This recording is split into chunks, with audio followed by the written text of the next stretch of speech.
دۆستان ئێوارەتان باش دیداری ئەمڕۆمان تەرخان کراوە بۆ پرۆسەی دانوستانی نێوان ڕۆژاوای کوردستان و حکوومەتی سووریا و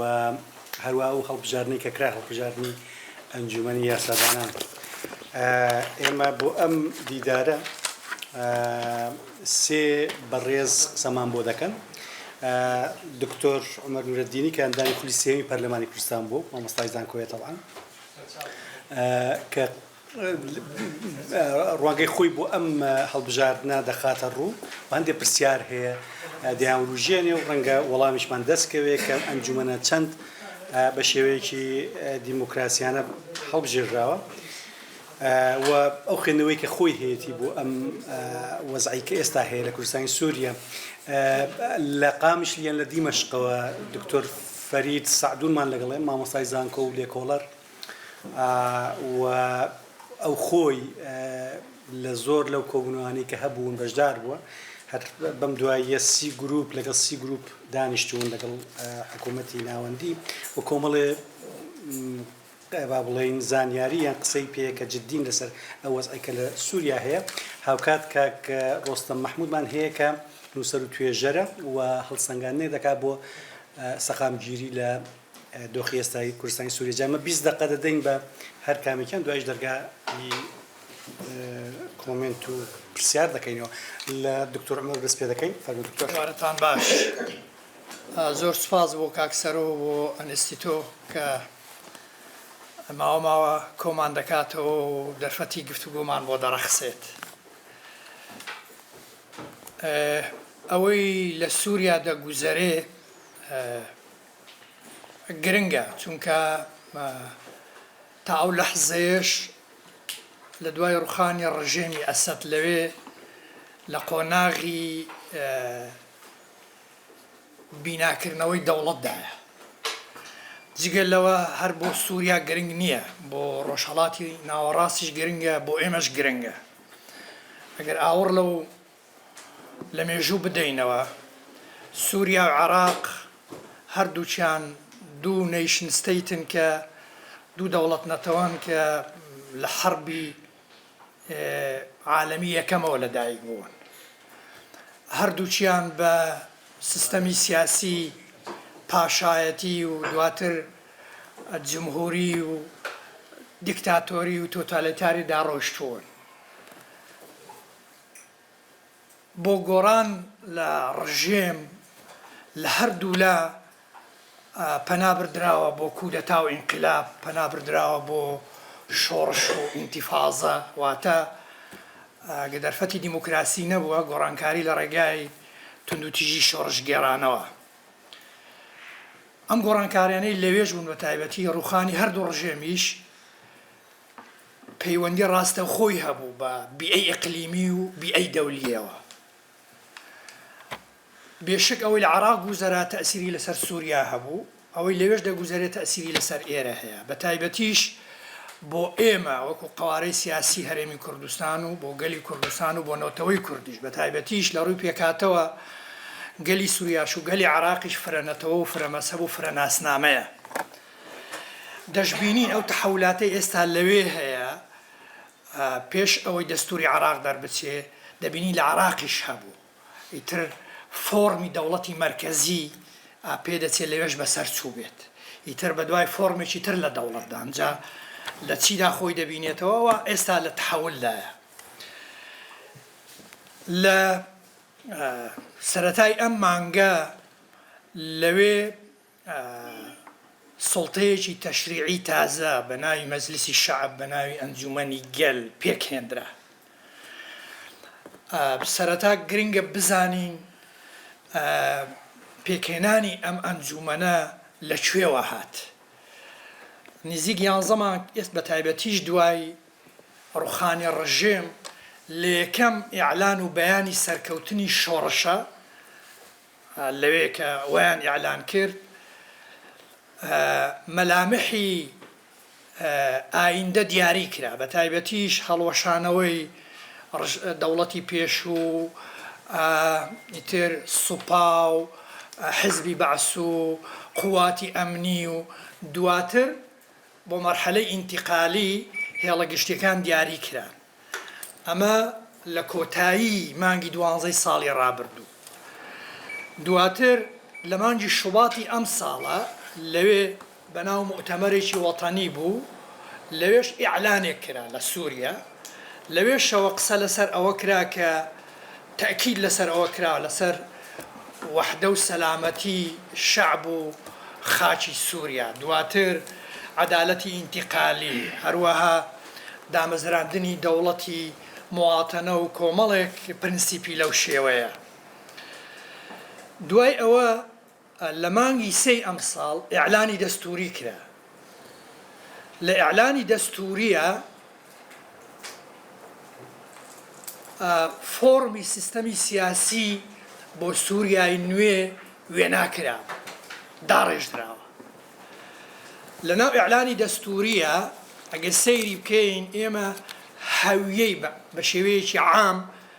هەویەی دەوڵەتی نوێی سووریا دەدۆزیتەوە لەم ئیعلانە دەستوریە کە زیاتر بۆ مەرحەلەی ئینتیقالیە لەوێدا بە تایبەتی چەند فەسڵێکە چەند تایبەتی ئەحکامی عامەیە دواتر نظامی سیاسیە حڕیاتە کۆمەڵێک ئەحکامی ختامیە بە تایبەتیش لەوەی کە پەیوەندی بە نظامی سیاسیەوە هەیە لە فۆرمی دەوڵەتەوە هەیە بێشک تەکید لەسەر ناسنامەی عەرەبی و موسڵمانیەتی دەوڵەت کراوە هیچ شکی لێ تێدا نیە لەوێ ڕەیس جمهور سەرۆک کۆمار دەبێ موسڵمان بێ دەوڵەتی سووریای عەرەبی زمانی عەرەبی زمانی ڕسمیە هەموو ئەم تەکیداتە هەیە لە پرینسیپە گشتیەکانە دواتر هەر لەوێدا تەکید لەوە کراوەتەوە داواکردنی تەقسیم ئینفیساڵ جیابوونەوە نەک هەر مەمنوعە جەریمەیە وەکو تاوان کەواتە دیارەکە لەوێوە ئەو ڕوئیا سیاسە ئەو فکرە سیاسە دەخوێنیتەوە کە دەیهەوێت سووریا چۆن بینا بکرێتەوە بە چ ئاراستەیەک ببردرێ ئەمە لە ڕووی هەویە و لە ڕووی ناسنامەوە هەڵبەتە هەندێ ئەوەی کە پەیوەندی بە حوڕیەت و بە حقوقەوە هەیە باسی مواتەنە دەکا و باسی عەدەم تەمیز دەکا بە هەر سەبەبێک بێ و باسی حوڕیات دەکا و ئەم شتانەی تایە لە ئیعلانی دەستوریە لە مادەی 24 دواتر ئەو مادانە ڕێک باسی سوڵتەی تەشریعی کرا سوڵتەی تەشریعی کە بریتیە لە ئەنجومەنی گەل مەجلس الشعب کە بۆ مەرحەلەی ئینتیقالی پێک دەهێنرێ مودەکەی 30 مانگە 2 ساڵ و نیو 2 ساڵ و نیو چۆن پێک دەهێنرێ لە ڕێگای ئیختیارکردن عەدەدی ئەندامەکانی 210 ئەندامە لە 170 بە ئیختیارکردن دەبێت باقیەکەی تری دەستاسی بە تەعین دەبێت بە تەعین لەلایەن چێ لەلایەن سەرۆک کۆمارەوە زیاتر فۆکس لەسەر چێیە ئەم لە 170ە لەسەر کەفاءاتە کەفاءات لە ئیختیساسی جۆرا و جۆر ئەوی تریش لە پیاوماقۆڵ و لە ئاعیان بەڕەچاوکردنی تەوازنی جوگرافی و تەوازنی ئیجتیماعی و پێکهاتەی شەعبی سووریا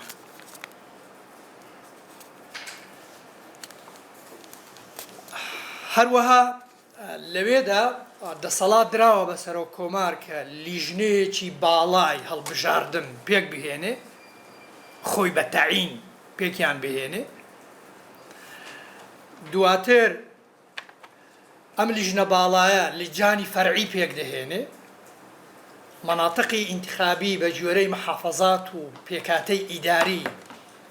لەوێ دادەمەزرێنێ لەناو لیژنەی ئینتیخاباتە لیژنەی قانونی هەیە لیژنەی تەعونیش هەیە ئەمە هەمووی بەیەکەوە هەیکەل و پەیکەری نظامی ئینتیخابی بۆ هەڵبژاردن و ئیختیارکردنی مەزلیشی شعب لەناو ئیعلانە دەستوریەکەیە هەیە. دوای ئیعلانە دەستوریەکە دوو مەرسومی تر دەرچوو لەلایەن هەر سەرۆک کۆمارەوە. واتە لە هەموو ئەم پرۆسەیەدا سوڵتەی تەنفیزی و خودی سەرۆک کۆمار محرکی ئەساسیە، هێزی بڕیاردەرە. لە هەموو ئەو پرۆسەیەدا گەڕانەوەیەک نییە بۆ ئیرادەی گەل. بە دوو مەرسوم لیژنەی باڵای هەڵبژاردن پێک دەهێنرێ، دواتریش نیزامی ئینتیخابات دەردەچوێنرێ. نیزامی ئینتیخابات لیژنەی باڵا چییە، لیژنەی فەرعی چییە، مەناطقی ئینتیخابی چییە، دەستەی هەڵبژێرەر و ئەوەی کە پێ ناخیبەت چییە، چۆن کاندیدبوون دەکرێت، چۆن پرۆسەی اختیارکردن و ئینتیخابات ئەنجام دەدرێ، هەموو لەناو ئەو سیستەمەدا هەیە.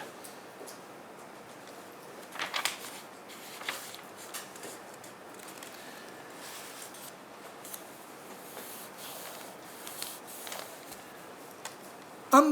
سیمانگە کە دانراوە بۆ سوڵتەی تەشریعی بۆ مەرحەلەی ئینتیقالی لەناو ئیعلانە دەستوریەکەدا هاتووە قابلی تەمدیدکردنە. واتە دەتوانرێت خۆیان ماوەی خۆیان درێژ بکەنەوە. ئەگەر فەراغێک هەبێ ئەندامێک بمرێ ئیستیقالە بکە ئەوە بکە، خودی سەرۆک کۆمار بە تەعین پڕی دەکاتەوە.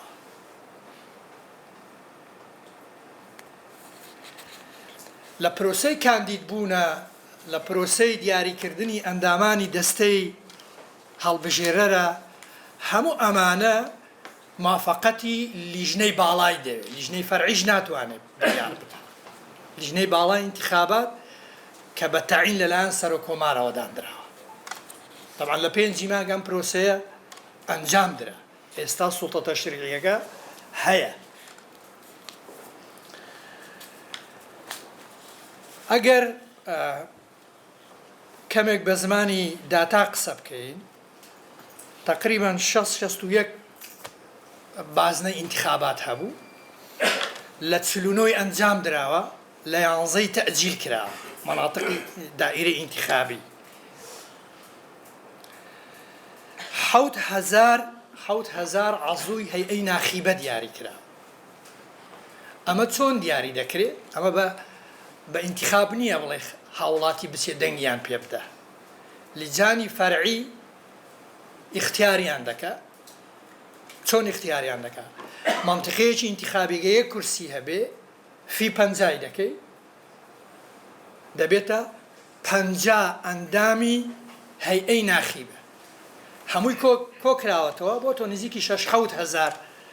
ئەندامانی دەستەی هەڵبژێرەر. لەناو ئەوانەشدا تەنها ئەوانەی دەبنە ئەندام لە هەیئەی ناخیبە، تەنها ئەوان دەتوان ببنە کاندید. شروطەکانی کاندیدبوونیش شروطی زۆر بەڕاستیە مەتاتین، سیاسین، مەجای ئەوەی تێدایە کە ئەگەر بتێوێت یەکێک تەسفێکی و یەکێک لابەری و یەکێک زۆر بە ئاسانی.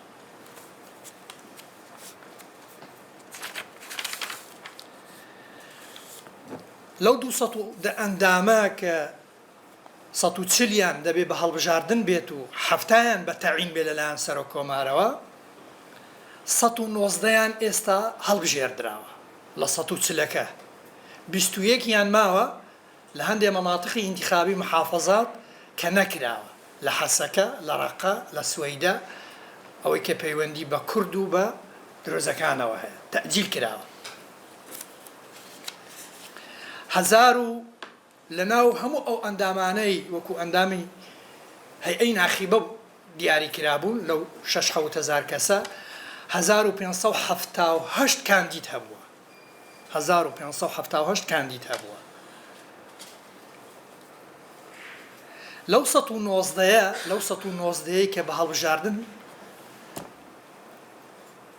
دیاری کراون و لەگەڵ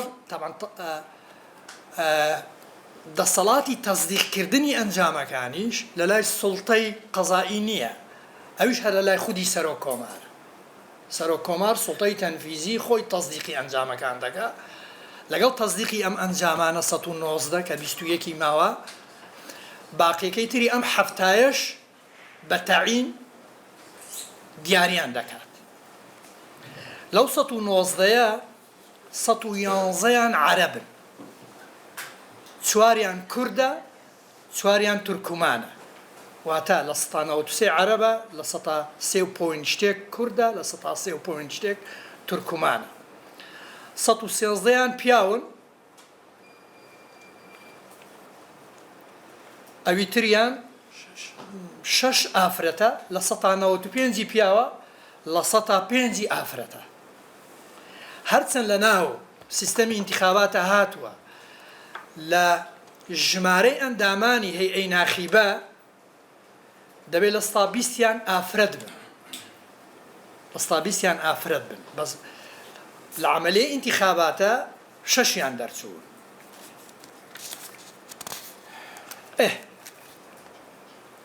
دروز و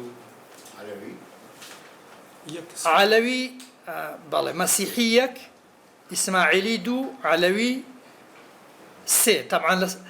لەو 1990ە لە ڕووی جانیبی هینیشەوە مەسەبیشەوە 113یان سونینە. ئیسماعیلی دروزەکە نەکرا، لە سوەیدا نەکرا. إسماعيلي بشكي شيعي 12 بەشێک سبعة إمامنا دوانزەنینە وە نییە کاک عەلی؟ دوانزەنینە بەڵێ الإمام حفتان انشقاقي كرده. ئۆکەی دەرفەت دەبێت گفتوگۆی لەبارەوە بکەین. ئۆکەی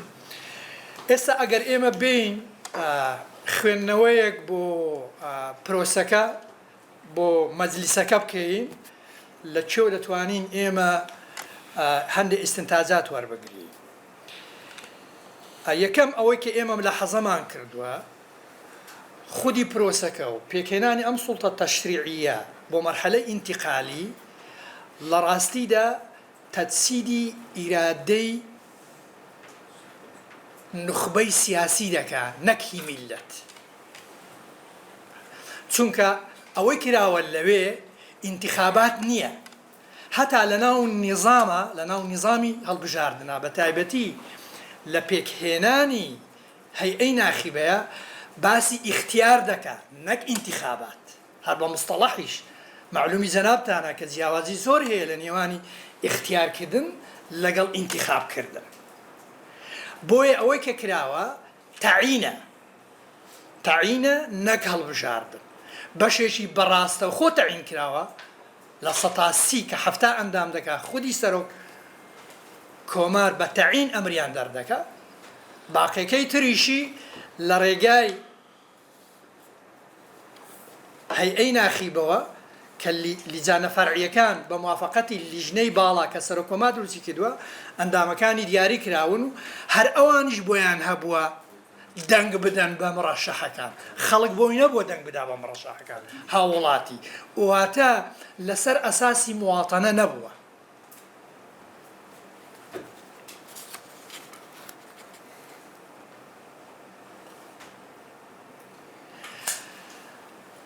معلومی هەموو لایەکە لە دنیای دیموکراسی و دیموکراسی سیاسیە زۆر زەحمەتە بێ حزبی سیاسی، بێ کیانی سیاسی، بێ ئەطرافی سیاسی تۆ بتوانی هەڵبژاردنێکی دیموکراسیانەی شەفاف و ئازاد و سەرکەوتو بکەی کە ئەوەی کە ڕۆسۆ پێی دەڵێ ئیرادەی عامەی میلەت تەجسیدکە بێتە دی. لە هەموو ئەم پرۆسەیەدا هیچ حزبێکی سیاسی، هیچ منافسەیەکی سیاسی لە شکلی حەزابی سیاسی بوونی نەبووە. لە ئیعلانە دەستوریەکەشە، لە نیزامی ئینتیخابەکەشە بۆ یەک جاریش وشەی دیموکراسی نەهاتیە. هەر کەلیمەی دیموکراسی نییە لە ناویدا، هیچ مستەڵەحاتی ترە، مەسەلەن مەرحەلەی تێپەڕاندنی عەزاب و دەستپێکردن بە مەرحەلەی ڕەحمە و ئیتر جەهل لە مقابلی علم و ئەم مستەڵەحاتانە یعنی يعني جێگای سەرنج بوو بەڕاستی من هەردووچیم خوێندەوە ئیعلانە دەستوریەکەش و سیستەمی هەڵبژارنەکەش بۆ یەک جاریش وشەی دیموکراسیتیان حرام ديمقراطية. لە سەردەمی ئێستادا قسەکردن لەسەر سوڵتەی تەشریعی لەسەر پرۆسەی هەڵبژاردن لەسەر بیناکردنی دەوڵەت لەسەر مەبادی ئەساسی قواعدی لعبەی دیموکراسی و تەداولی سلمی سوڵتە بەبێ مشارەکەی ئافرەت گەلێک زەحمەتە بۆیە بەڕاستی ڕۆڵی ئافرەت لە ناو پرۆسەیەدا زۆر زۆر لاوازە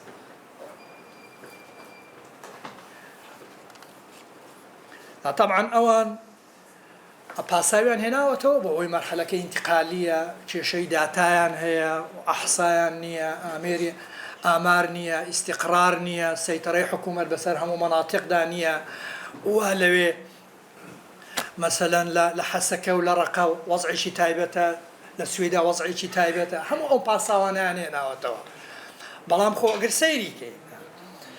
ئێمە وەکو هەرێمی کوردستان لە ساڵی 1992 بۆ مەرحەلەدا ڕۆشتی یعنی جیاوازیەکی گەورەی هەرێمی کوردستان لەوەدا بوو کە مەسەن لە عێراقا کودەتا کرابوو ئەو سوڵتەیەکە هات لە عێراق لە 58 بۆمانەوە لەسەر سوڵتە نەگەڕایە بۆ هەڵبژاردن هەر پشتبەستن بە کودەتا و شەرعەتی شەڕۆژگەری وتی من بەردەوام دەبم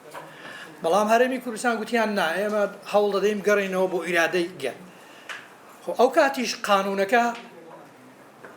قانونەکە بەرەی کوردستانی داینە بەرەی کوردستانی بەڕاستی یعنی فۆرمێک بوو لە دەسەڵات کە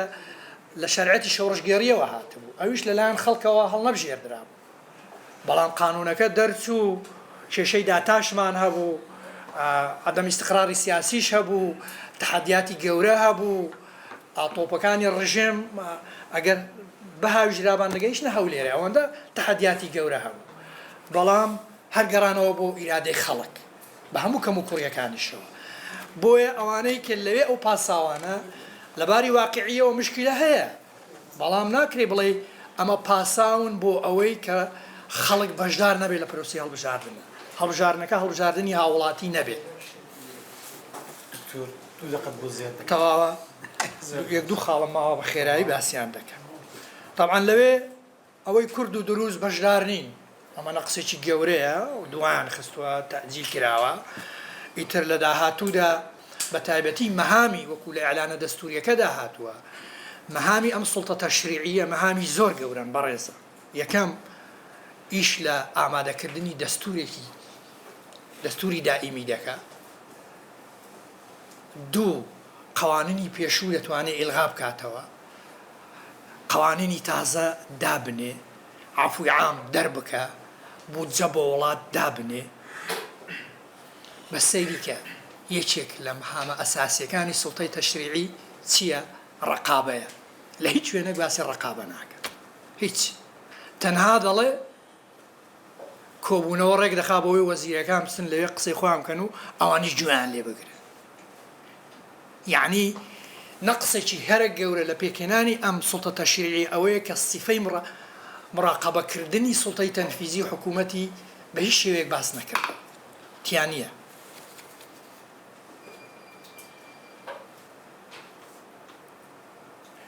ئەو مەرجانەی کە دانراون بۆ تەرشیح بوون بۆ ئەوەی ببێ ئەندامی دەستەی هەڵبژاردن لە ڕاستیە هەمووی مەرجی ئەوتۆن کە بە ئاسانی تۆ دەتوانی وەکو تەڵەیەک بەکاری بهێنی بۆ تەسوێکردنی کۆمەڵێک ئەشخاص و ئەمانە و لەوێش کرا ئەوە کرا ینی ڕوویدا بە تایبەتی لیجانە فەرعیەکان لە هەندێک حاڵەتە وتیان ئێمە تووشی سەدمە بوون کە هەندێک خەڵکیان لەسەرەوە گۆڕیوە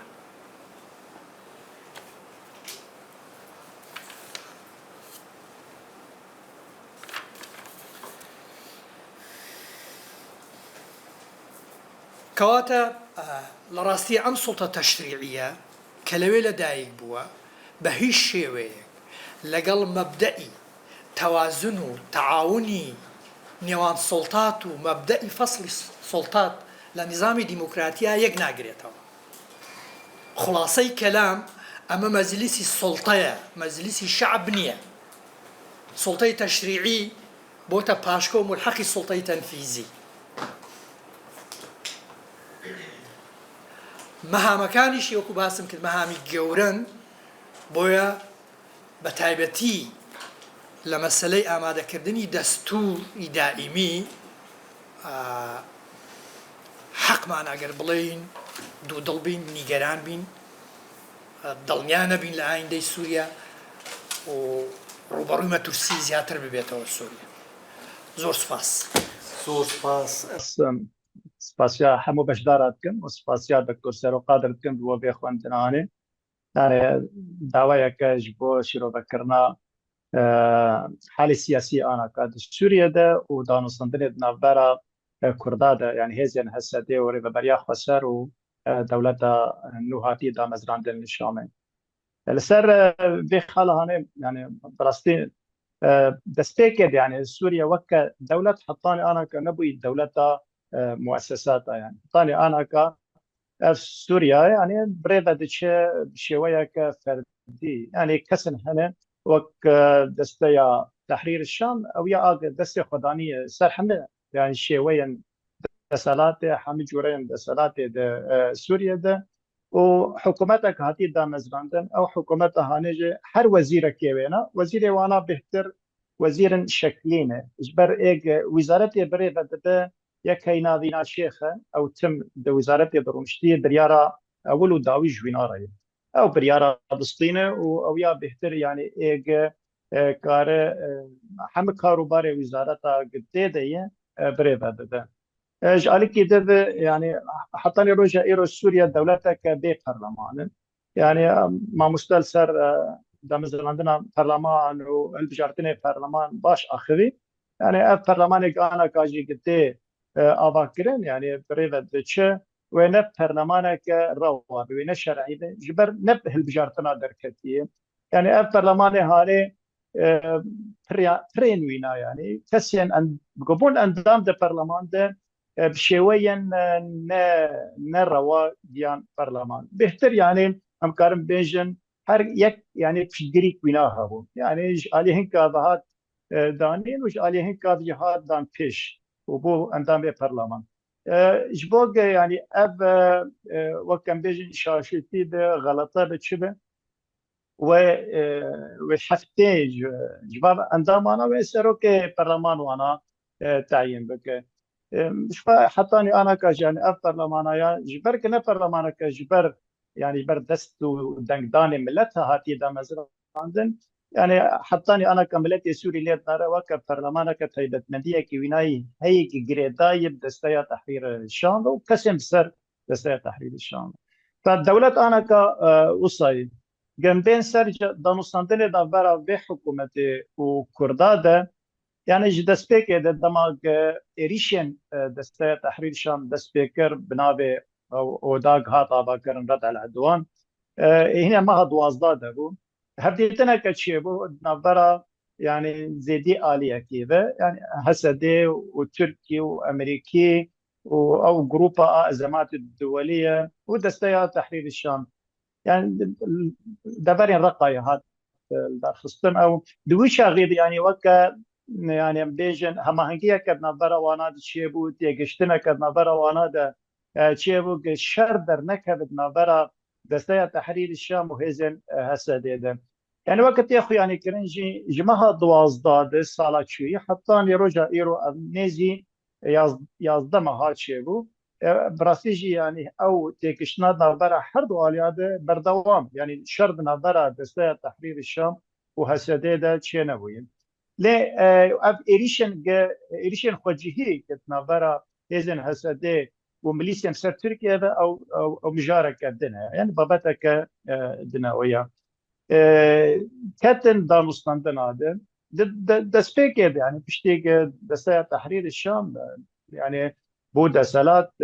دولت سوريا ده او راجعتنا دستوري يعني مها آداري پشتی که او اعلان الدستوري دركت براستي يعني وقت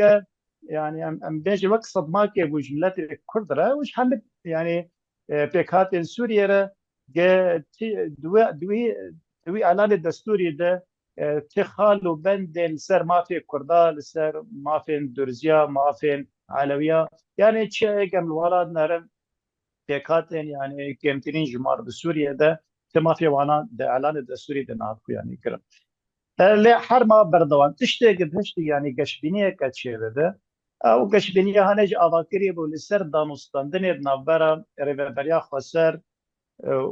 ودولته ده يعني امكان بيجن روجانش فاتي كلين سر استا لشكري واولهي او روجانه نابرا حرب الياده جبوگ يعني وك خرابيك مظن يا شركة نبرا واتشينا تشبرز جريكن أو لهي لشكري دفرين ما بينيا لسر سينورين نبرا هسده ودولتي ده درب كذن أوانا زود إنشار سركن جبر وك ما قلت يعني بيوندين وانا جهدون هاتنا برين بيوندين وانا بردوام جبي آلي هاني لما بقول سر أستا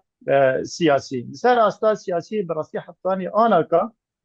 تقاذن بركتي نهاتن آبتن تقاذن كأنجام نابده نهاتن آبتن تم نقوكيت نبرا واناده يعني وكان بيجن تجارة جير ندي تنكاردن يعني وابرز جريكا جنابرا خراكن هردمان أوبرز جريكان أجي يعني تشتن هنا وكان بيجن سركن يعني أو نقوكين سركت نبرا واناده نريني حردو آليا جهدو جدانه نبت جدانه ديجي هذا الجي او جيل سر بابتا يعني مجارة تبليبونا هسده ناب ارتشا سوريا جوينو بي آبا كرن اويك جي وان حالي سركي حطاني روجا ايرو يعني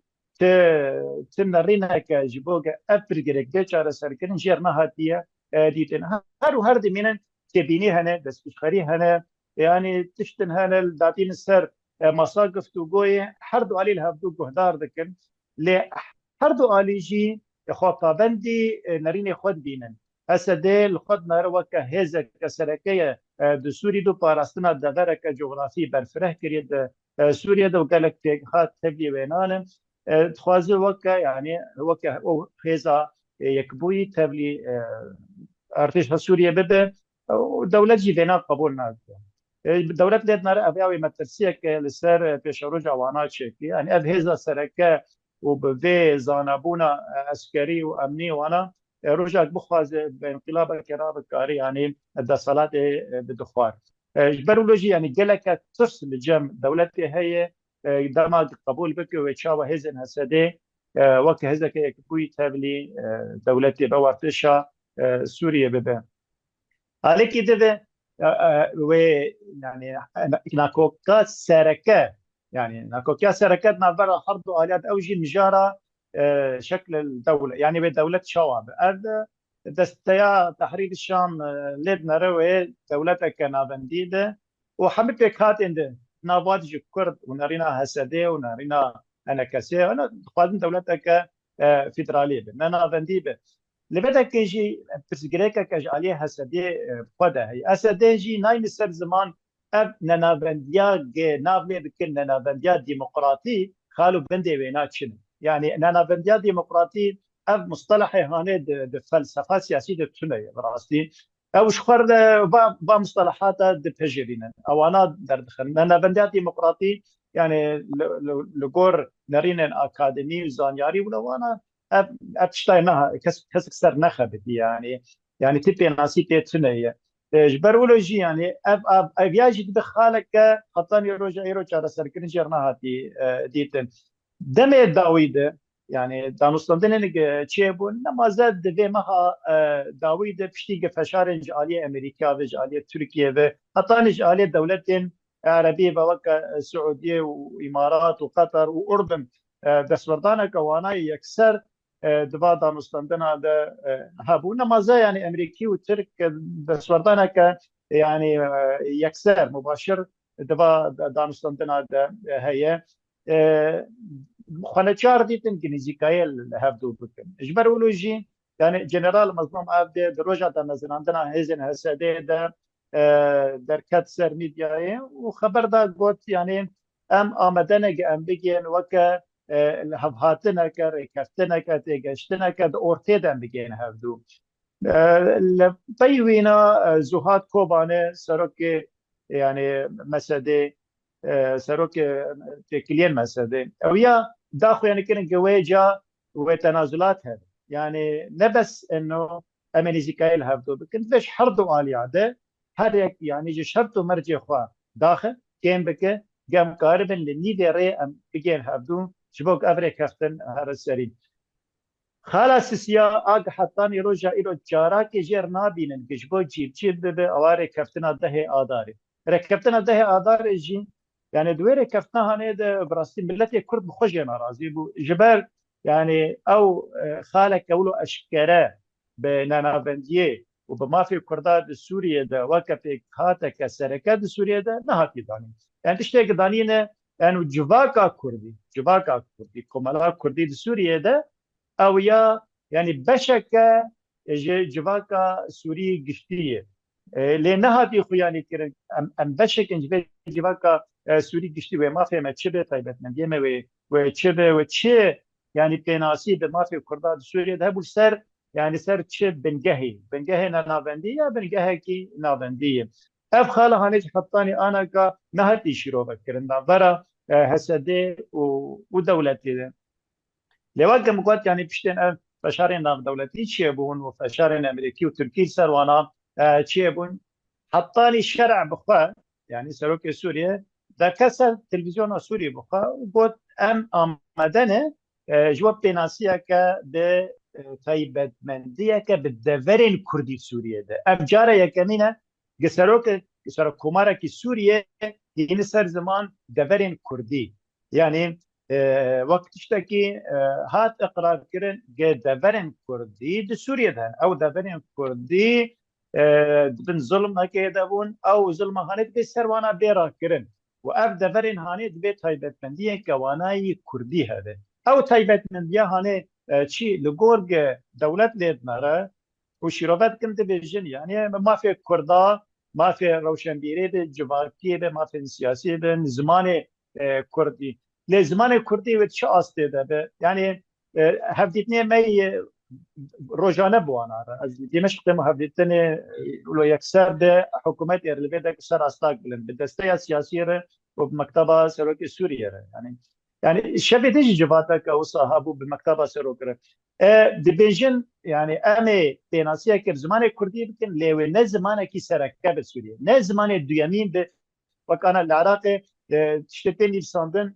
همه دزگاه دولت ده زمان عربي كردي تاني ساندن او دي بيجين زمان كردي وجوه تاني راد يعني هون كرد تاني زمان خبكار بينن لأف زمانايا نكوه ديوان ودزگاه دولت ده حطاني دبستان ده يعني خواندن وشاگرد وخواندکار وزانيگه وانا و يعني وگريداي بدن بدورين كردي نسر استا سوريا دماغ زمان كردي تيدا يعني خواندن تيدا بي شوپاندن جبرولوژی يعني دنرین وانا دل سر حالین برفره نزیکایل هفدو دکن گاوا قدرت کردن ایجا هورگولیا تفر گنگشت کن و نقاصر شید ده و هورگولین هانه دل هفدو ناکن اره امیتیناسی نکن زمان کردی بکن لأو زمان کردی و نسر اصلا سوریه دولت وصاد بیجه امجد بیجه نه زمان کردی گرک سر اصلا سوریه به و زمان دویمین يعني زمانك يعني فرمي بد سوريا دل سر همه استا چه استاك سياسي با استاك عبوري با استاك جواكي با استاك پرورده و خوندن بالا بن ابدش يعني به زمان كردي و زمان عربي يك ميزانيه دارن حكومه حطاني انا كابينا قبول ناكن فرزگريكا لشكري او لهي دما حفتي مشوا حفتي بما هاني بريا حفتي يكين جنرال مظلوم عبده قال شان دك جهسده هشتا شامي سردانا قال شامي كر باش داربونا امريكا جي نمازه سروك سنتكم يعني بيرم وسفيره امريكيه برا هفديتنا قال بيدك هات لدار خستن لشامي هفديتنا كان هني براسي نهشتن كسك ويتا نستندنا هاني ناس بكن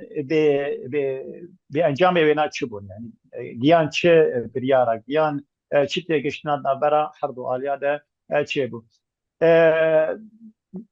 ايم بخو يعني برسي وتشاوا ممروك اربي بينا يعني جبرجه دانستاندين مني وقت يكسر بمكتبه سروك رهابون حافم كرنج يعني نرينك نريني واني زكايل هبدو كرنه السر أصلا باش أو برزجريك حري سركتنا براوانا دون يعني متسر فلا خجي بلا كد عيني روجيد او انا وك يعني كامي وقت استشخاريه كي برا حسدي نابي خبوك هره نابي غهرتن ايش بدل نابي هنا قوات سوريا الديمقراطيه برا نابينا فيلقه شمال شرق سوريا فيلق بن سيفر قبن والويا وكتاب جي دركبن وبشك جوانا بشك جوا لشكرا او شربانين حسدي تبني وزاره برگریا سوری بدن يعني اندام وزارت برگریا سوری و بگشتی سر استان سوریه يعني افیلق هانجی تبعیت اونا وزارت برگریا سوری را لیوی بریارا اونا خوجهی به يعني وگریدای به وزارت برگریه به ل و تایبتمندی که اونا دبرن رحلاتی فراتی به هبن و هری سرکه او حکومتش خو قبول کړي سر زمانه شرعي بعيني وقت دوي نقاش هانه ده جرك يعني فرقات يا هزك شيء بهزا انتي ترون يعني هزا بنابه هزا انتي ترون او شيء هزا ياك انا اجي بسر هسدي بي هزك يعني جنخ بي براستي يعني اي حري زانه وبيشكتي وهاتن پروردكرن لسر جورين لشكري وامني هزا انتي ترور جم هسدي اف هزا تایبتمندی کوینا بنینه يعني هر گردای به وزارت برگریا سوریه ده لیوی هماهنگیا وینا به کوالسیون ناف دولتی را دشی و ولسر اصلا سوریه گیشی بین بلاف کرن يعني جي سينوري باكور حطاني سينوري باشور وجروهلات حطاني رؤابا ابيال سر اصلا سوریه گیشتی بین بلاف کرن وقت دي دستش خريا هاني جالي حكومات سوريا بدهات نقاش كرن ده اندري دزگه وانا لشكري واولى هيبه جالي كده بيجي يعني شان دا جريداي اسايشه يعني هزن نخوي او ياجي يعني عيني دستش خريبو انه هزن اسايشه الجور يعني بيجن تيفانين امني يعني كسن جوانا بجدين قبول كرن بمينن ده اسايشه ده وكاري خبر دوام كرن كسن الجور تيفانين اولهي والاشكري وانا نين قبول كرن او انا يا هر مال اخوا يا قارن مدني بكن يعني جبوك وقت بيجن يعني معاشي وانا جو قطنا يعني وتبلي وزارتها هندري سوريا بده فرد خالي سركه دروجا ايرو انا كا دانشتندن لسه بده اجا و چالابن گکاربن واغوتنا او بينرينا هاني جيب بكن افياجي وقتك دريجر ده يعني نتشبو روجا كده بلكي ششمه حطاني صالك دن يعني انا كوقت بيجن دما وايد داوي سرساله 2026 يعني دمه بونار مانه شو ابيا امكارم بيجن تجاري تكناي يعني دما هذا افكاري هاي ناجين ريكفتنا كي نجيب جيكرنا ناجين ريكفتنا ك داوي يعني ففي وقتك دريجر بلكي حطاني صار 2026 وحطا بقي نزيكي صار 2027 حطاني جيب ده فرد يعني تشجوانات تخواستن يعني تشجوانات تخواستن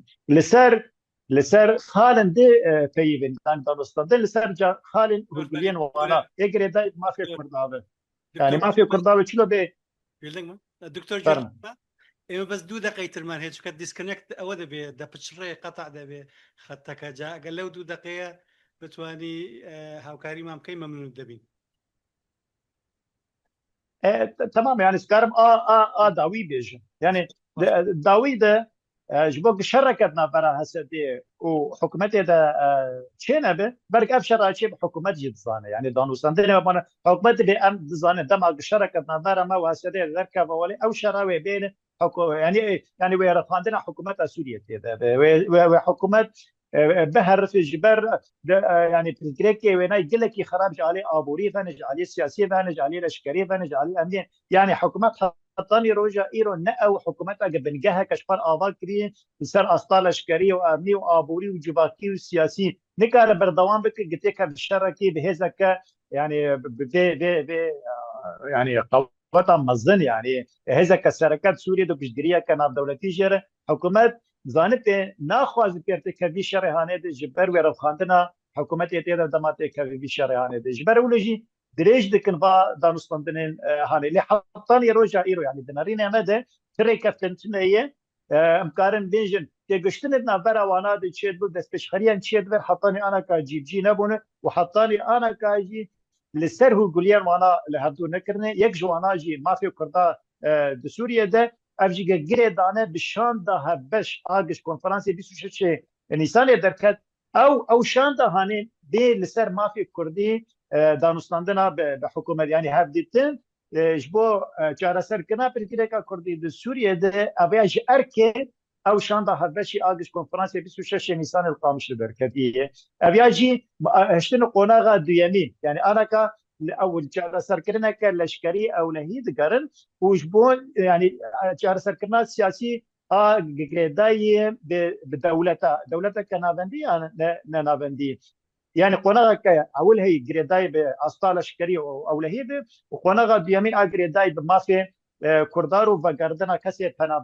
فنابرين كرداو كوجبرين كرداو وعفريني وسري كاني وجري سيتي انا قالك مجان الدهانه وبين يعني نقاش كرن ابيج قناغا كدريج ونار دبي ودنري نما بحساني ناي جار سركرن وادجم يعني حر جاري وشر خوجهيد نابرا ما وباملي سادر كان نابرا سديبا ملیسیم سر ترکیه ده يعني قضايا داوي كين ركبتنا كتشينا ده ام يعني شرك برفرهن في الشامي سباس دك زور سپاس دکتۆر فەرید لە دیمەشقەوە زۆر سپاس ئێستاش وەک دوایین قسەکە گوێ بۆ بەڕێز کاک ڕۆستەم دەگرین اینجا وا بزانم لە مافی تۆشیان خوارد دکتۆر فەرید دقەکە زۆر یەک دقەیە اینجا بەس لە کاتەکە فەرموو کاک ڕۆستەم لە 20 دقەدا یان کەمتر کۆتایی چی ئێستا پرسیارەکان زۆر باشن ئەم کات و هەر کات خۆش بن سپاس بۆ کاکسەرۆ بۆ سنتەری بۆ ئەو هەموو مامۆستای برێز مامۆستەیمانن ینی گەردەن ئازادکن دکتۆر دڵشاد لە مەقامی وە قسەتکن لای من 5 فاکتۆر هەنا هیچ ناهێڵن لە 20 ساڵێ داهاتووژین هیچ سەقامگیری لە سووریا چێ ببە سووریا وڵاتێکە سێ جارە بەس سەقامگیری لێ چ بووە ساڵی 1920 بە کۆلۆنیالی فەڕەنسی ساڵی 1958 بە دەستهەلاتداری عەبدولناسر دەستهەلاتداری ئیدیۆلۆجی عەبدولناسر ساڵی 1970 بە دەستهەلاتداری عەسکەری حافز ئەسەد هەرسی جۆرەی سەقامگیری گوو لە سووریا چێبوونە ئەو هەر 5 فاکتۆری سەقامگیری 100% بوون ئێستا ئەو هەر 5 فاکتۆری هانێ 100 هیچ دەرفەت نییە ئەو هەر 5 فاکتۆر چه ڕەنگێکی ژرەنگی سەقامگیری چێک ژبەرگۆ کوردیە من دگێ نا سۆرمەنجێن ژبەرگۆ ئەو فاکتۆرە لە هەندری فینۆمینۆنی سووری لە هەندری ڕەوشی سووری ئێستا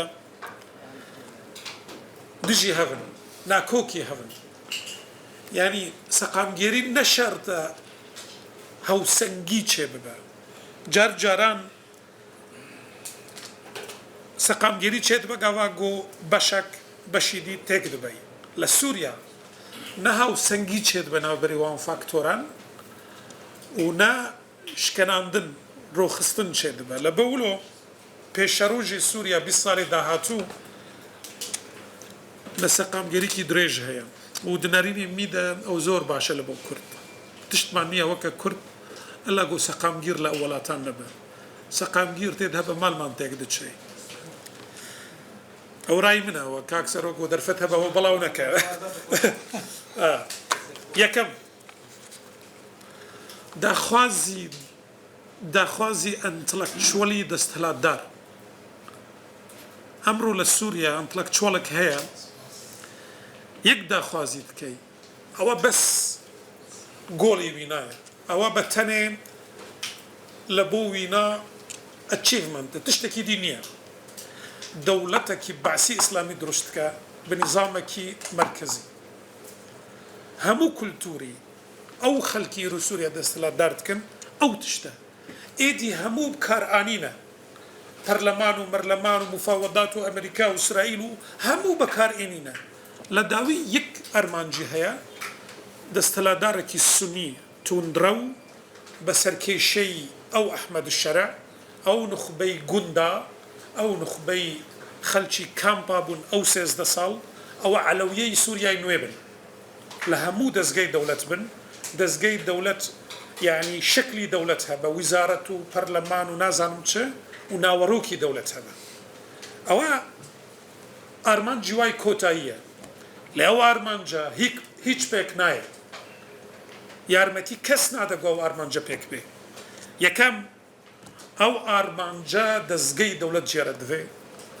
و لە ساڵی 2000 هەتا ئەستا ئەو ڕوبعک 100 ساڵی ئەو 25 ساڵ ستابلشمنت دەوڵەت لە سووریا نەماوە بەس دەستەڵاتدار هەبوو برۆشتنی دەستەڵاتداری بەشار ئەسەد دەستگەی دەوڵەت نەمایە لە هەرسی تەجریبەی سەقامگێری لە سووریا ساڵی 25 و 8 و 7 بنگەهینی سەقامگێری لەوانە گۆتوانی بوو نظامی مرکزی دیکتاتۆری دروستکە ستابلشمنتیان مؤسساتی دەوڵەت ئەوە لە سووریا ئەمڕۆنینە و لە زەمەنێکی درێژی دروست نابێ يعني ئێستا مەسەلا وەزیر تشتێکی دبێژە لە وەختی حافظ ئەسەد وەزیر بوو خوێندەکاری بوو وزارەتی دیفاع بوو ئێستا یعنی تشتێکی هەموو لە ناو هەوە دووەم ئەو نظامی دیکتاتۆری گۆ دروستکە پەرە بۆ دەوێن سووریا نە وڵاتێکی نەفتیە وڵاتێکی نەکارە ڕعایەتی نەفتی دروستکە لە هەرسی تەجریبەی سووریا هەردەم کەسێک هەبوو پەرە بۆ ئەو نظام تەرخان دەکردن ئێستا دەوڵەتی خەلیجی هیچ پەرە تەرخان نەکردن بۆ دروستکی ڕێجیمێکی بە ئەو ڕەنگە ڕاستە بەروواژی ئیش ناکەن سعودی و قەتەر و ئیماراتوانە لێ دیارە ئەوە دەهمە بەشار تێک چووە 75 ملیۆن دۆلار دانا یعنی نایە دیتن وەک لە بۆ دەوڵەتێکی گۆکار بکەن سێم هەتا نیزامێکی مرکزی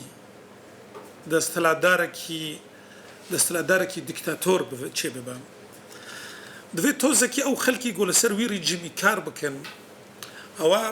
یعنی پرۆماکس بن نە ئایفۆنی نۆرمال بن تۆزێکی باگراوندی وای دەوڵەت و ئیدارەی دەوڵەت و دانوستاندنی دەوڵەت باوە هەبە یعنی حافظ ئەسەد گاوە سووریا حکم کرد ئەو نخبەی سونی دیرۆکی لە شوێن نەبر هشتن لە ویزارات و هشتن لە مدیریاتی گشتی و هشتن لە ئابووری گەلک جاران کەسێک هەبوو ئیدارەی هەموو ئابووریای سووریا کرد خوان مسلمین بوون بەس ئەوە نخبەتی دەوڵەت بوون قبول ناکەن نخبەکی ئانینە گۆ دەستەڵات یعنی گۆ ئیدارەی ئەو مەشهەدی سووری بکەن ئەوە هیچ بە کلک نایەن گۆ نظامێکی سەقامگیر لای سیستەمی دەوڵەت دروست بکەن ئەوە فاکتوری یەکەمە فاکتوری یعنی ناسنامەی ئەنتەلەکچوەڵی گۆتخوازن سووریا و ئارمانجوە ئێدوان کێمژمارەی سووریان لە سووریان لە دیرۆکێ خۆ کێمژمار نەبوون یعنی هەبوون بە فیزیکی بەس بە سیاسی نەبوون لە دیرۆکی سووریا تشتێکی سیاسی تنەبوو ناوێنە عەلەویەی سیاسی دورزیەی سیاسی نەبوو و کوردایەتیەی سیاسی گۆ هەبوو ژی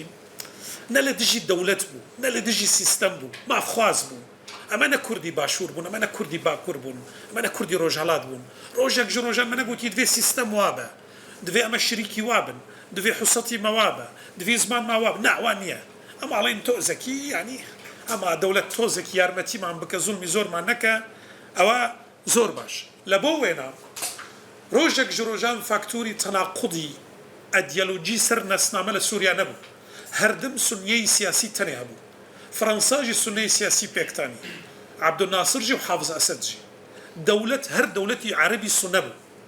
لە بەولو ئەوە فاکتۆرێکی زۆر بەهێز بوو گۆ سەقامگیری لە سووریا چێ ببە ئەو هەموو کێمژمارە لە سووریا هەبوون بەس فیزیکی هەبوون سیاسی نەبوون ئەمڕۆ لە سووریا وانە ئەمڕۆ سێ ژماری گەورەی کێمژمار لە سووریا هەنا ناسنامەی سیاسی هەنا و داخوازی سیاسی هەنا کورد دورزی و عەلەوی دورزیەکان ئیسرائیل بە ڕۆناکی لە پشتیوانایە ئەو قبول ناکەن بەگەڕن دەوڵەتی سووریا بێ مافی سیاسی دیار وەک دورزی کورجی قبول ناکە و هێزی لەگەڵە قەسەدا و حرەکەتی سیاسی کوردی هەیە و جواتی کوردیشی قبول ناکە وەکی بەری بەس داخواز ئەوە ئەمڕۆ دەوێت بەشێک بن و شریک بن لە سیستەمی سیاسی و قومبەلەی هەری مەزن ئەلەویەکان ئێستا بێدەنگن ئەو شتی گۆ زەمەنی حافز ئەسەد بوو وا کرد ئۆکەی بەس بژمار ئەلەویەکان دوبلی کوردانە 5 دوبلی دورزیەکانە گۆ کورد ئێستا 1.5 ملیۆن هەتا 2 ملیۆن مابە گۆ دورزی 600-700 هزار مابە ئەلەوی 4 ملیۆنن شوێنێکی ئاسێ و ئینسانی فەقیر يعني شوێنی کووردا بەخێر و بێرە کەسیمان لە ئەوروپا هەیە تیجارەتی لەگەڵ کوردستانی باشوور دکن وەزعیمان باشە ئەوە هەموو ئەندامی دەوڵەت بوون ئەو دەوڵەتی گۆڕۆخا تشتیوان نییە هەموو ئامادەنە ببنە شەروان و ببن ئینسانی توانن شەر بکەن وەک ڕەوشی دووباتی سەدامی سونەی گۆ پشتی جێشی سەدام ڕۆخاست چۆن هەموو بوون تەنزیمی قاعیدە و بوون زەرقاوی بوو نازانم چێ ئەف فاکتوری کێمژماری سووریا فاکتۆرێکی زۆر یعنی ئەکتیڤە گۆ سەقامگیریکی درێژ لە سووریا چینە سێم لە هەرسی جارین گۆ سەقامگیری لە سووریا چێ بووە تمی هەڵسانگاوەکی ئەو هەوسەنگێکی هەرێمی هەبوو تورکیا هەردەم لە دژی معادلەی سووری بوو لە دەری معادلەی سووری بوو تورکیا تجاری نەبوویە ئەندام لە معادلەی سووری إلا پشتی ساڵی 2004 طبعا حتى قو أوجلان لسوريا درچان جنوتو حشت داخوازي تركيا لسوريا هبو بس تركيا ببا اندامي معادلة سياسي وياري بكلنا معادلة سياسي تشتكي زور نويا لديروكي سوريا ناوبري سي دولة دچو دهاب جياني سياسي خليج مصر وعراق ديروكي بارتي سياسي سوريا بخوينا تبي أو هرسي زلهيزي عربي وقت زلهيزي ناو تشكان إيش ذكرن لهندري سوريا وتوانيبهم لبرجو هرسي عربا والبرجو هرسي سوريا ديتن دولتك عربي خطر جبرجو يعني سوريا او فلسطين وسوريا وا تبي اولاتي وفلسفه وقصي جوره تصدير دكو انه نازان مشو شعراء وعروبه هم مشكله او هريمي دورو بري خول سوريا درد شيء جميشيل عفلق وانطوان سعاده وقصي جوره بشتك او هرسي دولتي عربان يعني تمي دخلت شري سوريا بس دوري خوببن يعني توافق يتكردن جوه دور بن أمره بابتنا لنا وبري السعودية عربستان ومصر وعراق أمره بابات لنا وبري إسرائيل وتركيا هردو زلهيزينا وتشكاني قول ناتوان توافق بكن أما هتا استان أما صار إسرائيل شا أخوازي إسرائيل كيماني تخوازي باشوري شام لبن دستبا ورولي وي لبرياري سياسي استراتيجي سوري هما أو برياري كوتايا نتنياهو أو هتا ترامب يجي ناتواني ببرينوا دفي أو ببا أو داخوازي إسرائيل ليه تركيا تخوازي بنازان بابتي كردتنية يام بابتي كردو باكوري سوريا يام بابتي كردو سوريا ببا درجي تركيا لبو ولاتي عربان يام بابتي كرد وباكوري سوريا وناسنامي إسلامي سياسي السني هندري سوريا دا وتركيا ببا وكي إيراني رابردو لهندري سوريا أو برسي جوريا لهر بيج داخوازي تركيا إسرائيل قبولناك ناكو كيكي جورلنا وبرواهية وبهيش رنجك إسرائيل قبولناك أو رولي تركيا لهندري سوريا هبا همو مراكز دراسات إسرائيلية ألين أما إيرانك السني نوي زور لإيرانك الشيعي كون زحمة ترين وخطر ترين دبين شار هردمي جو استقراري لسوريا تشيدبو برياري سوريا هبو يعني أو سيستمي حاكم لكيج لاي دولتي زلهيزينا ودولتي بو أمريكا سوفيات نازانم كي أمرو سي دولتي ناو دولتي لهندري سوريا ياريتكن فرنسا بريطانيا أمريكا براس ديار فرنسا چه أخواسي بابتي إرهاب وإسلامي سياسي ونزيكي أوروبا وكوتش بر ونزيكي لبنان وخيالي فرنسي ديروكي لروجهلاتي متوسط أمريكا جي قور برياري إسرائيل دكا ليك لبرسي قورة لهندري سوريا أمرو صاحبي أو مشروعي قوران دنيا أو سيستمي بشار وآنيني أو نخبينه بريطانيا لنا قصري أحمد الشرع بريطانيا إدارة هم تفاصيل الجاني أحمد شرعت كي سياسي لا بريطانيا أخوازي كس نازل يعني السيستم السياسي شون أخوازي تدوزي وهي لبيشروجي سوريا ناس نامي سوريا لتشيا شوين السوريا لهندري يعني تابلوي هرمي ودولتي كس نازل نصحافي بريطانيا متابعة كمزانة نمراكز دراسات كس نازل أو بريطانيا تتخازن يجي برسي زور زحمة إيران لسوريا يعني وضع إيمان وكي العراق وده هزار السينية يعني وكي إيراني صالح حفتا ونهنية زور لشوينك يا نا هوصانا لهندري معادلة دولتي بينج أو تواودكم بابتك مظن لسوريا هي حتى سقم جريد شدنا أو بابتاي تبو لسوريا يعني أمرو دفي أم بزانن هتا سيستمكي سقام جيري نوي تشيكن أما بزانن تشتي قول سوريا 15 سالي داوي بو تشبو 15 سالي داوي قول روشت شركي السنا زوريان على ويابرد يان ليبرالو ديمقراطان زوريا ديكتاتوريتي بر يعني بسر كوتن يان إنساني بيش كوت زوريان زورا نظامكي بعسي كفنا برست بردن يان شوينة كناوي ادلبو دير زورش يعني لدجي خلكي شاران حلبو شامر أمرو لسوريا وكي عراق نية بشتي 2004 وبينج قاوة هيئة اشتساس البعث أو ريجيمي روشتي بعثي همولة شوين برن ريجيمي كي نهدرست كرن سيستمي السياسي أمرو لسوريا تعريف خنازانا أتو بيجي دي بابا أريتو لجنك تشي كردية بو محاكمات أتو محاكمي كيت كي علي محاكمي نظامي رشد بابا نظامي رشد مليون إنسان كشتيه 2 مليون إنسان أندامي جريمية تو محاكمي 2 مليون دكيد بهركس بابا توانين محاسبي 2 مليون دكيد أريد توانم كاتو كان حبس تدسجير قلت ونيكش أري بابا أو خلكي تو يقول إسال باز صار لا أدلبوا للشويني دي همو داعش وتيروريست ونصرابون محاسبي وات كدنا محاسبي واناك أو خلكي يقول شعيطات كشتنا كردي كشتنا نعلوي كشتنا عربي سنة كشتنا أو محاسبي وات كي محاسبي واناك أو تشتكى أو بابا تدهيلا أندامي زور لناو كومالجي سوريا هبا فكرتي عدالة بدستي خوبكي استهل روجانا كشتن هيا لسوريا كسك هيا جيراني وكوري كشتيا جيراني حجدي علوية كامبو كوري يجي السنيبو بدستي خوي تكوجا جبرقو الدولة أو ناس نامة تحديد نكريا تعريفي سوريا نويتشيا أو ريجيمي تيك تو تشيا استن ريجيمي كي چون درست كن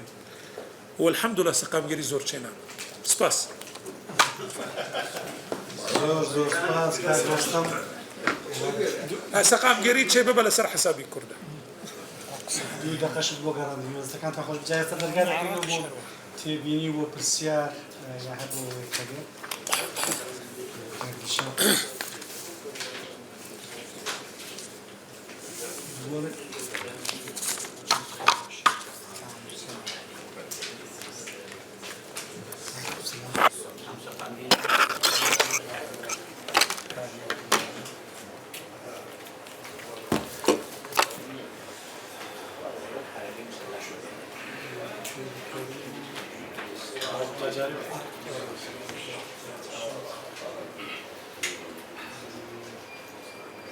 جاري بالوان سكين يجوي كاغي شافن دزو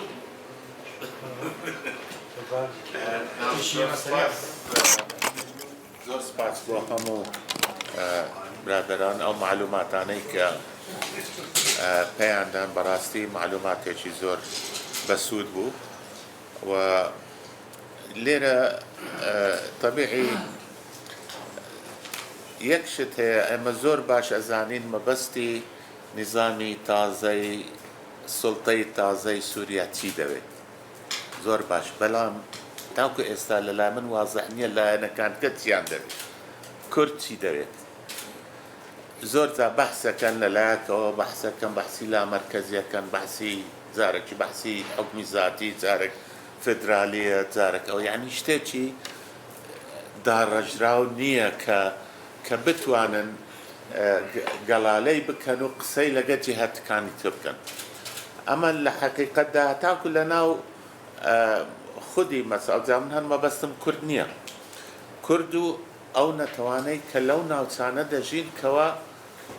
لەژێر سوڵتەی هەسەدەن یعنی أما واضح نية براسي تاكو إستا واضح نية هتاكو إستا واضح نية إما موقف من يعني ياخد برادران موقف يعني سيا لقل نتوى كاني تر لقل طائفة كاني تر لقل دروز لقل علوي لقل شيعة لقل تركمان لقل مسيحية كاني ناوتكان أما يعني تاكو إستانا جيشتو نتحلت شيء وهكبتوان بيك ودانيشن وكو باكيجك تقديم كان لبو مستقبل شيء رون لبو سوريا مقابل بو باكيجي كسلطة أحمد الشرع وجماعة بيشكشيان كردوا ولسري أرون أما للراسيدة حقت حزكم أما زياتر أجر بكري هندك رون بكري توا وزياتر وزعكو يعني دو جهات هبي جهتك كوا هسد أو نتو أو الطائفة أو نتوكاني ترو لقى حكومتي دمشق لدمشق طاهر أما حقا وزشتي زور بيويستا إنسان زياتر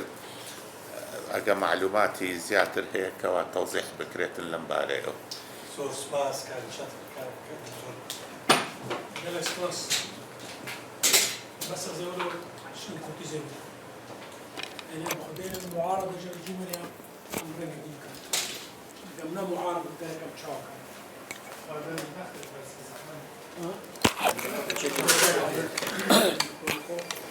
أم خبابين المعارضة شر الجمر وده رجيم كاك عمر شلوفك. أصحى حدك معين بيران. ليه أم تشكل كرد. أم معارض من شيء هي معارضة بالشر بسياستي يا أم كارك سياسي أز دبينم أم نمعارض وكارك سياسي كارك سياسي إمكانية قد بيجي حالك بدر أحمد الشرع أسري بتم فتح قد يأكل وقال لك نعمل إيجابي ده قال لك نعمل إيجابي ده يعني تصريحات إيجابي ده إعلان دستوري تجاري كمين بحثا زيدينة توكيد بجد تنوع مجتمعي والثقافي واللغوي في سوريا أفقابك بشكتي ما أمري قاعد يتشابه ترى بيشكني أمري قاعد يبيجي بنافك بيجي كردن عربي تركمان ما تركمان تركيا مدعومة لا يواجه نقصتي دي أمش في مسألة أنا كلامك أمر مسألة جو كرد نكد بجدار انتخابات برلمان أبو الأختيار لا بجدار دمرج داي قصد كش بجدار هذا بندس قصد نوير يعني دمردر مسؤولية عفرين با عفرين سيحب يكون ذا كتب خلق الناس شنو ملات نتشو بل يا اخي ملات دقور رنجي انتخاباتي واضحه كي كاك عمر خوشك شحك دقور رنجي واضحه اتحاد شخصي دقور وا سيستم انتخابي حرب ينجيك هي ناخب العفرين صدق ينجي حبو سيحب دركت بهالجاتني البابا يقدر كتي انا والجبل اكرات شيك والحماية تشيكن وكرة خين شامل كرد النكتة اللي وبتعين وورين يعني لحد فرقوا كل هالدرباس وغين ده برا قصدي بازار خد كي بيجي بشكي بدم حصاد بدم تفقرا كلش بدنسي قصد نيل بيجي أزبكم يعني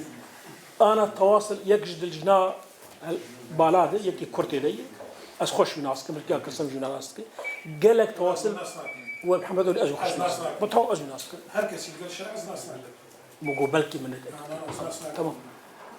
قال لك تكليخ خلق قام شو حسك وعم بدركر جو أم نوير يعني جوابك شو أم نوير نعم ناخذ أم نوير يكي تين وقت أم ناخذ أم نوير تكمل برلمان تكمل جوابتين جبر قصد أم نوير راسك مسألة يعني برشار بور والله مهجري عفيني باي از برا من هذا فاكوني va kampa نسبة كردية عفرية قاصلي ونسبة كردية جزية قاصلي إيه قاصد منطقة قاصلي صدينو تحش منطقة قاصلي صدينو تحش جمهجري الكردستان عراقي منطقة قاصلي لتركيا صدينو تبلنج منطقة قاصلي منطقة عفرين وانا مهجر قاصدي آنين قاصدي وقصد بالشر حلبي ده صدو بين جحزر كرد من منطقة شهباب بالتواصل الأمريكي كان نبي باتريد بركشاري والإسطنبولي أمبرجت كن برا مزوم عبدوانين طبقة فيزستاني ونافج بيتشولا هالي أسراركو أني بيتشولا هالي صدق بينجح حصار الشهبة أو أنين منطقة طبقة كرد يعفني انا بيش فكر باش جوا باش فكر يعني تراس كده يعني ام بدي ابوك وكريم يقدر نحيا مثلا شنا شرع عفيني نعم افسي وزير دنا عفيني تاريخ عفيني 100 صالي يكبر بسيارتي سوريا نتشي عفيني شارع شو شارع ايه بسيار قلت بكردية تقديمك نب عربي دور عليك ورقاني عربي افسي وزير يوم محافظة ادارية مدير المنطقة نادي مسعود بطال خلق قام شلو يازدح السبب بتساوي 11 السبب بتساوي 11 اللي كاسب ما مقاطعتك مقاطعتك بس كذا دقيقة يا اخي يازدح عائلة مربيوي بيش مرقان الفيدري او صار تشاو جاي تحت الشام فكاكي براي كشله روجا دي جاي جلطه بيش جلطه مر شو جا تنظيمك شرايفك كيف بس هاتي جمع شامي وفدك عرب يرى نأب تاني وفدك عربي تحت الشام انا برزاني وانا اشتغل اعلان دوله كرديه لبيش تشاربين صار ازو يكي ده حاصل متماسك ام شرش نكل ازو قاعد بيش مثلا وفد مشترك افتشانا كاك فريد رخنك دكتور فريد الشامي كرن دو وقت اسد او رخ قربانا فريد جيل شو وبتشوا يا تدمر يا بتشوا او حبس رافين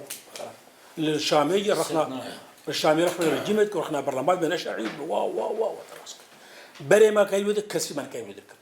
اي او رخ قربان اذا عيدت كتو تشو حبسي فور مثلا وفد مشترك او بيكهينك بمسوطني كردي بيكهينك ام صدي صد يا كردانا صدي صد او في تشتكه هاجر قصدي در بازار مثلا لشقريتك وبازار اداريتك وبازار ماليتك وبازار سياسيتك هاجا حدش بشرع خلاص وفد مش وظيفه يبنيتش تبين هرو اوكي الشهاد سوريا لا دي بجد دعوه مركزيتك مسلك سياسي مسألة مالية نفتي كم شهر تعزيك مسألة مالية لاش قريه ما شهر تبدوبن أزناك التفاصيل دي و يعني أف مسألة إدارية وسياسية كش بحث هاجيان هبدو مسألة وفدي مشترك ماتش أو شيء كان إما غاية أماك أنجمار شمالي كردي براسي أمالا كرد بكين يك وأم يك دنجهرة ولو أم جابدو نمتفق مختلفا دي بروجي جابدو جهني بس بديكتاتورية تبيتها رجعترش حياة يعني إما لكردستان العراق جرى بيسرق وعمكي اللي صار نوضع ودي أمجر دولتنا اللي كان دنوي بزوري تنها رجع أو فدراليته يعني أو كمركز سنتر هيبتي نميني تخلق حزب بكت كولاتي خويتي أما مناقشة بكناية أو سخام جيريا أو وينيا شيء يعني برز دكتور عمر براسي معلوماتي زور جوان بو ما دي كردناك بو أجر رقم بدأته باسي هالبجاردن من دوباره كم رنگ همان وشکانی که عمر بن بلام بشوی کتر اوانی که بونا دان راون بو هی ای دستی هالبجاردن تنها اوان حقي اوان ابو خان كان ديكن وتا بزاو خوا باسكم تو دي لسروا سروكي كومار هيغاد لجنه بالا لجنه فرعيه كان خلقك دائني لو جا صدن أمانة تنها أمان حقي كان يذكرني خويانا لدرجة ويا نابيت وتنها أمان هالخويان دنك بكانديدا كأدن بالضبط بويا أو بيناسي دكتور عمر من رجالي ما بكاري بينن أنجمني ده صلاة أنجمني حكمتنيا هي قالنيا هالبجاردن هالغلط أنا بكار خو اختيار أخذ من بويا بيستم أو إجازة بتباسي كم تقول لبرا ما تجنشي لأنه هو دستا ممكن أخلك كاتبيت لدرا وخاي كانديد كاتبيت بيستم تزويد بالبيت دكتور فريد قايل لي مني أنا استا از دبادینی آخرم دکتر. زوجي أبادني باخر الزبالين. يا. وانا مشي شتاي أو خفت. دكتور زور سباس طبعا أبو أويتا از باورت كام سر يعني بهردو أخفناكم كام. ما كردستان العراق الجنوب سروكي سركرداتيا سياسي زور بزاف كم مازن كيركو تيمك هاوبش بشيتو داخوازية هاوبش هبن. از باورت كام أبا مستحيل أجبر چه دو لاين ودوشتي جوازن. هسه قصد يناوي شيا تنها خمي أو بله خەمی جغرافیا و سەربازیە يعني ئەو ناشید بۆ کورد وەکو لایەتێکی کورد کەپەکەکەی پاش يعني بۆ کچین وازەحە هۆیەی کوردی نییە ئەو ئەچیت و بۆیەش بە تەنیا ئەچیت و لەگەر شەرع ئەتوانیت کە شەرحیان کرد هەردووکیان بە ئاسانی ڕەنگە هەندە خاڵی هەڵبەش بدۆزن کورد ئەوێ مافی باسی مافی کورد بکات کوردبوون مافی دامپێدانی کورد بکات لە ناو دستور بۆیە تەسەوەرەکەم پێکی بەس بچن دلوێری ڕەبنە ئێک و دوو زمانی کوردی من نازانم یعنی ئێمە لە کوردستانی عێراق مەبدەیەکی مامۆستایان لە من شارەزاترن ئەوانەی علمی سیاسەتیان خوێندیە مەبدەئی تێک ئەن دیماند وەربگرە بەڵام بەردەوام بە لە داخوازی ئەگەر دمەشق ئامادە بیت دام بەوە بدەت کە تۆ زمانی کوردی بەکاربێنی لە ناوچەی خۆت بەڕێی من وەریگرەوە تەزبیتی کە چونکە کا لە بنەوەی ئینکاری وجودی تویە کرد ئیسەدان بۆ بدەت و مافت هەیە بۆ قوناغی داهات و داوا بکە ببیتە زمانی ڕسمی زۆر درێژم نەکردن باش زۆر سپاس مامۆستا حوسەنان مامۆستا مەولود زۆر سپاس بۆ جەنابتان بۆ ئەوانەی کە قەناعەتیان بۆ لەڕاستی مەسەلەی ئیستیقلالی سووریا ئیستیقلال و عەدەمی ئیستیقلالی سووریا زۆر گرێی لەسەر ناکرێت چونکە ئێمە کۆمەڵێک ئەزمونمان هەیە کە عەدەمی ئیستیقلال زۆرەکەشی هەر طەبیعی بووە ئەو ڕژێمانێک کە ڕژێمی دیکتاتۆری تاک حیزبن یا تاک نەتەوەن یا هەرچی مهم ڕژێمێکی دیکتاتۆری تاک کە ڕووخابن پاش 10 ساڵ یعنی 15 ساڵی ئیستیقلال نەبووە نمونەکە مەسەلە ئێرانە نمونەکە جەزائیرە نمونەکە سۆمالە نمونەکە عێراقە ئەمە یعنی تیکرارە کەواتە سووریا شەر و تەبیعەتی ئەوێ حکوومەت هەرێمێنێ بە شێوەیەکی مەرکەزی بەڵام بڵێ ئیستیقلالێکی تەواو نەخێت لەبەرەوە طەبیعیە کە سووریا ئیستیقلالی نەبێ هەتاوەکو بزانین ئەو وڵاتانەی خەریتەی ناوچەکە دروستەکەن جارێکی چۆن سیر دەکەن بەڵام لە کێشەی کوردایمە لە مەسەلەی کوردایمە دوو کێشەمان هەیە کێشەی یەکەمی تێگەشتنی نخبەی سیاسی ناسیۆنالیستی و حتا چەپ و حتا موسەقەفینی سووریایە کە قەناعەتیان وایە لە سووریا ئەرزی کورد نییە لە سووریا کورد هەیە یەکێک لەوانە مەسەلا یەکێک لە نووسانە منزل المەوسڵیە کە دوو کتێبی گەورەی لەسەر مێژووی کورد نووسیوە هەموو هەوڵی لەو تقریبا من خوێندوونەوە هەردووکیان بە حدودی 900 پەڕەبن هەردووکیان هەردوو کتێبەکەی هەموو هەوڵی ئەوەیە بیسەلمێنێ کە ئەم کوردە ئیمتیدادی کوردی سووریا و عەفوەن کوردی تورکیا و کوردی عێراقە وئیلا ئێمە لە سووریا شتێکمان نییە ناوی خاچی کوردستان ئەمە یەکێکە لەو تێگەشتانەی کە لە خەلفیەتی بیرکردنەوەی هەموو سیاسیەک و تۆ بڵێ مستەقەفێک و حتا چەپەکانی سووریاشا هەیە چەپەکان مەقسەدم شووریەکانن چونکەوان دەوریان باش بوو خێژە تورکیا ئەوە خاڵێکە کە وەکە بە ئیسراحەت هەموو داواکان نەچەسپێن دووهەم داواکانی کوردە لە مەوزوعی کێشەی کورد لە سووریا یا با بڵێن تێگەیشتن بۆ کێشەی کورد لە سووریا من نامەوێت لە خۆمەوە کۆڵێ قسە بکەم بەڵکو ئەمەوێت قسەکانی ئەوان نەقڵکەم بەڕێز ساڵح موسلیم کە ئەندامی دەسەی سەرۆکایەتی پارتی یەکێتی دیموکراتی سووریا لە دیمانەیەکی لەگەڵ کەناڵی حەدەسی عەرەبی ئەڵێ ئێمە پارێزگاریمان لە سووریا کردووە و پارێزگاری لە یەکپارچەیی سووریا ئەکەین داوای هیچ شتێکی جیاواز بۆ کورد لە سووریا ناکەین یەخستنی سووریەکان لە شێر یەکچەترا ئەو شتەیە کە ئێمە بەدوایە ئەگەڕێین دوو مەزلوم عەبدی فەرماندەی هێزەکانی سووریای دیموکرات قەسەد لە دیمانەیەکی لەگەڵ کەناڵی حەدەس لە 27/25 یعنی ماوەیەکی زۆر تێپەڕێوە بەسەر گۆڕانی حکوومەتەوە نیە حەومان تێپەڕێوە ئەڵێ هاوڕای لەگەڵ حکوومەتی سووری لەسەر یەک پارچەی سووریا و یەک سوپا و یەک ئاڵا و بە فەرمی داوای گەڕانەوەی دامەزراوە فەرمیە حکوومیەکانمان کردووە بۆ ناوچەی ڕەقە و حەسەکە و دێرزوور لە دمشق یعنی لە حکوومەتی دمشق هەموومان لەبارەی یەکگرتووی سووریاوە هاوڕای ئەوە دوو خات و ئیلهام ئەحمەد هاوسەرۆکی پەیوەندیەکانی دەرەوەی ئیدارەی خۆسەر لە گفتوگۆیەکی لەگەڵ هەمان کەناڵی ئەلحەدەس ئاڵێ حەدەس بۆتە مشتری ئەوە تەبی دایمە نەیان دوێنێ دواندری تازەشیان هەیە لەم هەفتەیە حەدەس ئەمە خات و ئیلهامە ئەڵێ ئێمە پاراستنی بەرژەوەندیەکانی هەموو گەلی سووریای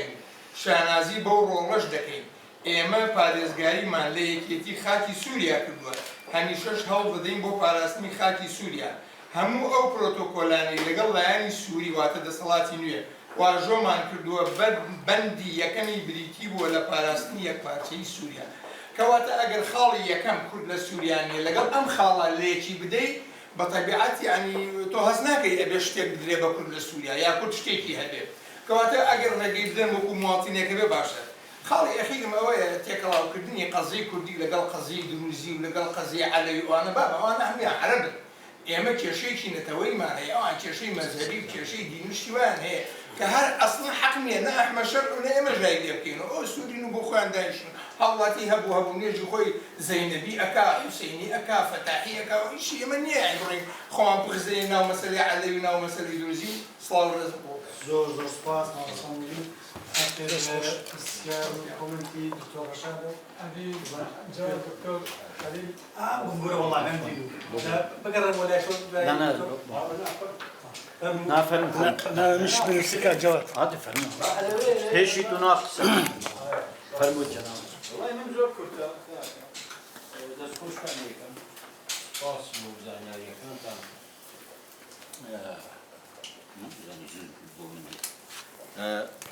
جنابي دكتور عمر برشارم هي والله لو سطح حفتايك لمجلس الشعب اختيار كراون ونيا ولا سطاسيش خوي شرع تعديلنا كونيا لنا اوانش كرد وكو دوستك برادرك شتك ني لبيت اختيار كرابن انا اختيار نكرد شيء تعيين نكرد تعيين كمان ما ناي سطح حفتايك يصلح حفتاك ايه يصلح حفتاك تسالي جاري كرد لا تعيني سلوكومارا والله جاري صدرنا جارينا اها بلد كفاءات وعيانش جاري كردي تيانية وانيا نظم والله لو تشوارد اخوات سنديان عيال سنديان كفاءات والله من لقل حفتاك انا قربة سطح حفتاي أو كنا لنا أو هالبجاردن كلا أساسا اختيار لسطا سيشي بتعينا لا أو حتى بخوي صوت دا أندامة بخوي صوت دا أندامة صوت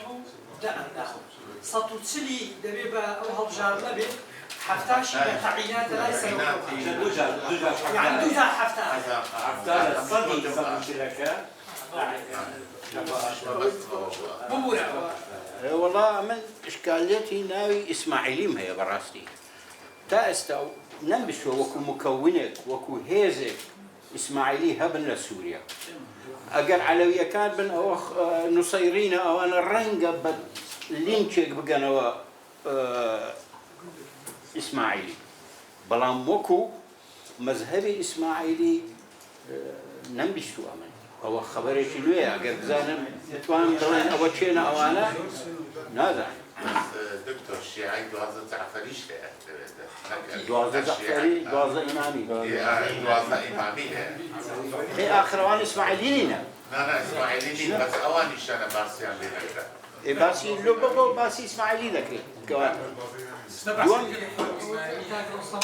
دوانين أمن با بيشواني ما وصل مولود كردو دروز قيناك أو عن دينين مذهبين وعمش نتوين بلام لسر أساسي معارضة بوني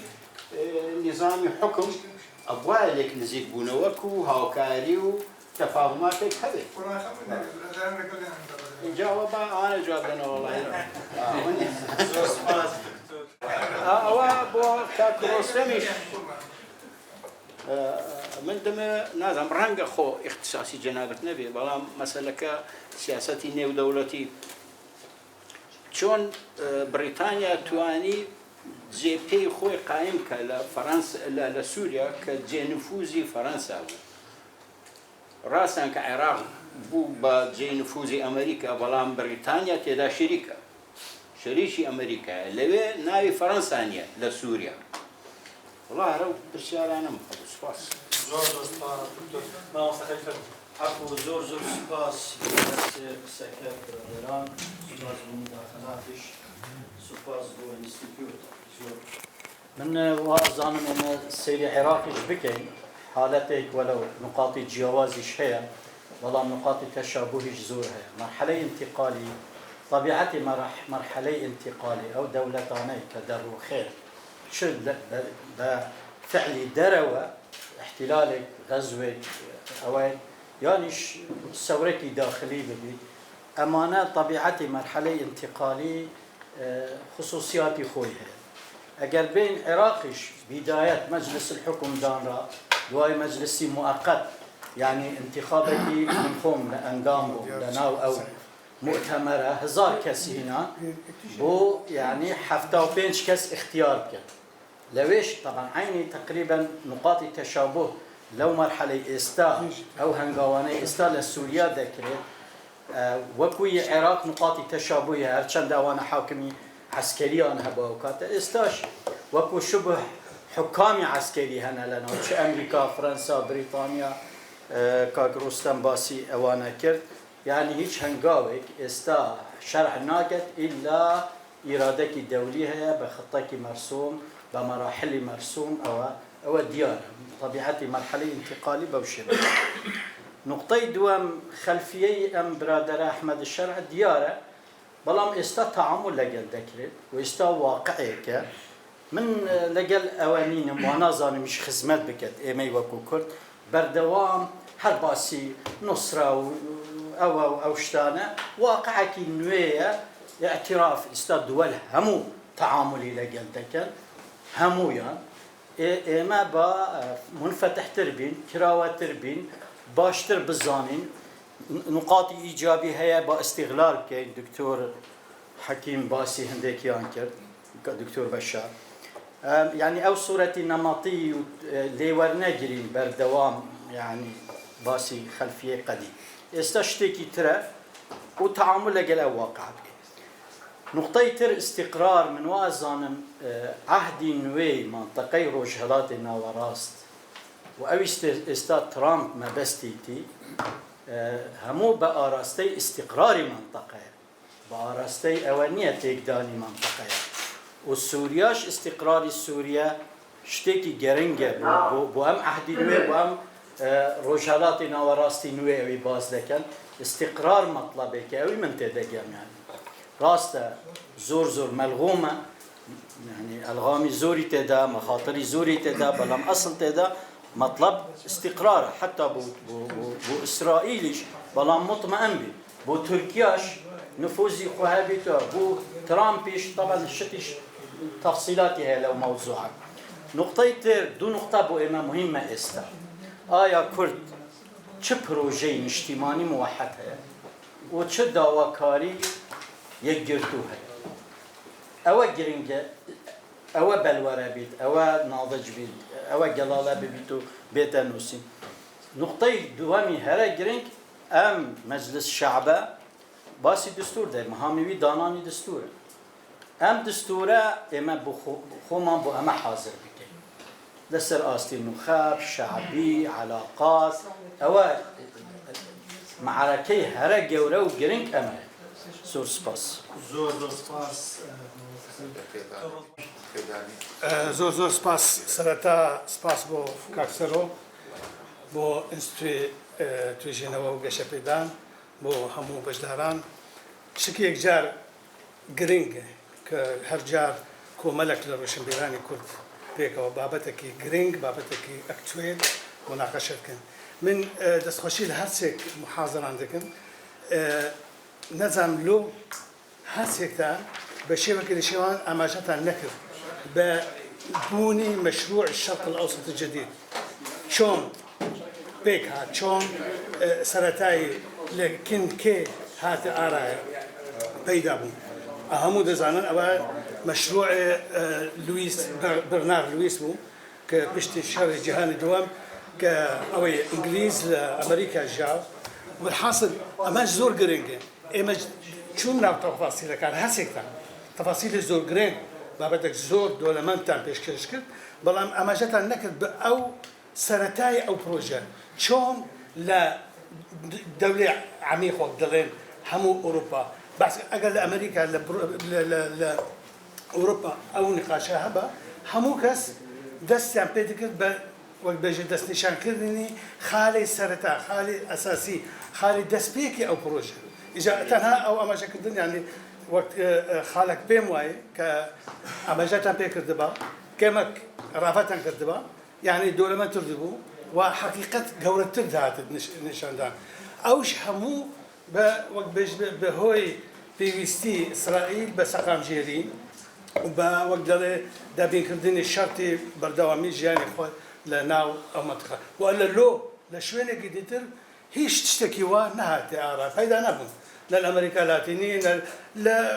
دەتوانم بڵێم مەسەن لە شێوەکە شێوان لە ئەوروپای شەرقی کەمێک مەسەن ئەو گۆڕەکاری هەبوو بەڵام ئەمە دەستپێکی ڕۆژهەلاتی ناوەڕاستە پێشتر دەگوتن ڕۆژهەلاتی نوێ ڕۆژهەلاتی ناوەڕاستی نوێ دواتر گوتن دیموکراتیک ناو هاتن گواردن بەڵام لە شوێنی پێویست ئەو بنکەی تاری پێ دەڵێن دەولە العمیقە لوان وڵاتان ئەو بەردەوامن و ئێستاشی هەر چاودێری دکەن چۆن ئەو هۆنار ژی بژێتە زۆر سپاس زۆر سپاس زۆر سپاس ئەم داواکاریەکانی لە سووریا لە ئێستادا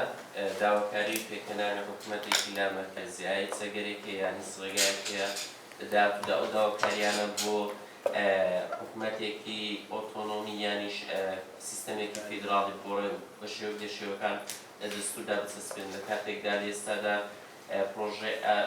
پرۆسەی ئاشتی لە تورکیادا لە بەرەو پێشچووندا هەروەها فەکەکە خۆی ڕۆژاندۆتەوە چەند خۆنابێتی پرۆسەی ئاشتی تێپەڕەوە زۆر سپاس.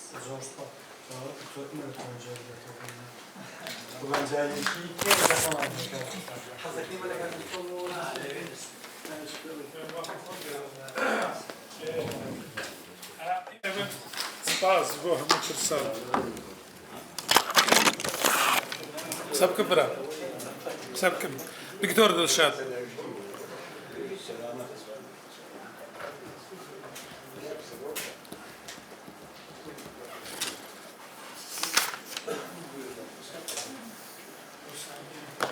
سەبکەم کاک دڵشاد ئەمە بینم تمی مشکلەک خەیاڵ ناوبەری خۆمان وە کوردی ڕۆژاوا و کوردی شوێنی دوو هەیە کوردی شوێنی دی تەخەیول دکن یعنی هەرێمێ مە و ڕەوشامەی وەک ڕۆژاوا وەکی ئاوایە و لەسەر وێ ئاستەی پرسان لەمەتکن نەڕەوانی داخوازی کوردی سووریا ژ نەڕەوانی ڕەوشی کوردی سووریاتی خۆتان 4-5 پارێزگە هەبوو ملیۆنی ئینسانان و شاخ و پێشمەرگە و شوێن و دیرۆکی ئاعتیرافی بابەتی کوردی لە 24 و هەتا ئێستا لە بەولۆ داخوازی و ڕەوامونان گوتی وەڵام ئەمە ئۆتۆنۆمی ئەخوازن دوڕات گوتی ئەمە فێدرالی دخوازن ئێمە ئەو ڕەوشی ڕەوان هیچ لای من نییە زۆر تێکەڵە ئەمە چاوەڕێت کەم دنیا چۆن درۆی گۆر دنیای داخوازی خوا هەر 2-3 ساعت دگۆڕینن لە بۆ ولۆ نابێ لای من نابێ وەڵی داخوازی مەڕەوا من مەسەلەی دوام خۆتان صاحب بەریار بوون پارتی و یەکێتی و تۆزێک سۆشیالیست هەبوو ئێلای مە صاحب بەریار نین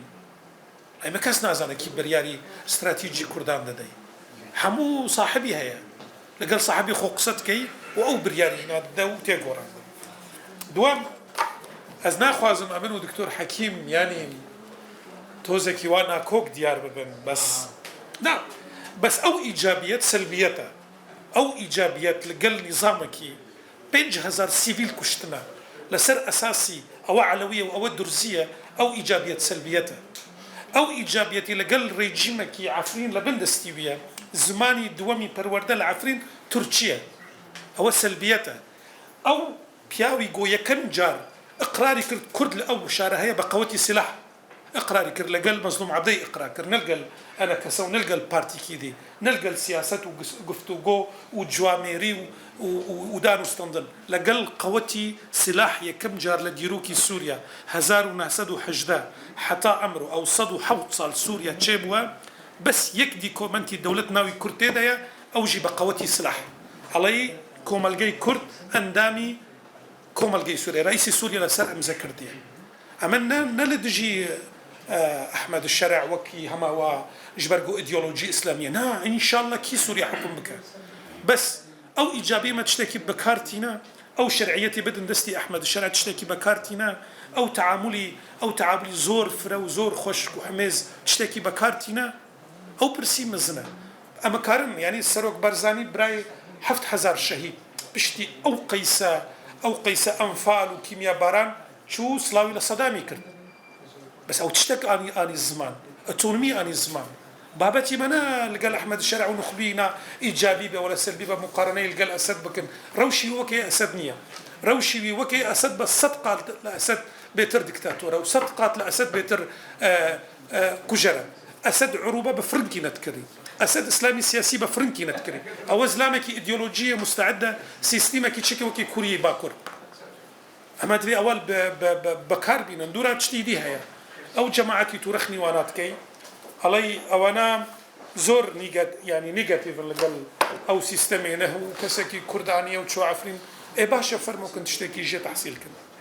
باشا قصد عميله قصد نازل مش سرچاو فرمو كنت تشتكي بدستخن اما همول بشتوا همو خويني خوددن فرمو كي كرد بكار بينا اسلامي با انا كسب كيبه طالما او جماعتي تورخني ليتكي تشتكي ناكي اي بيش بالايدي تشكات وانا ممكن او دكتور فريد وال الشام او جنابه شو الشام دسيجر او رنگه كي دي للسياسه دكن شبكن سرچاوا شورشي كردي لير الباشور مكرم طلباني تشاند وايدي تشاند تشتك بدس خصنا مشكله نبو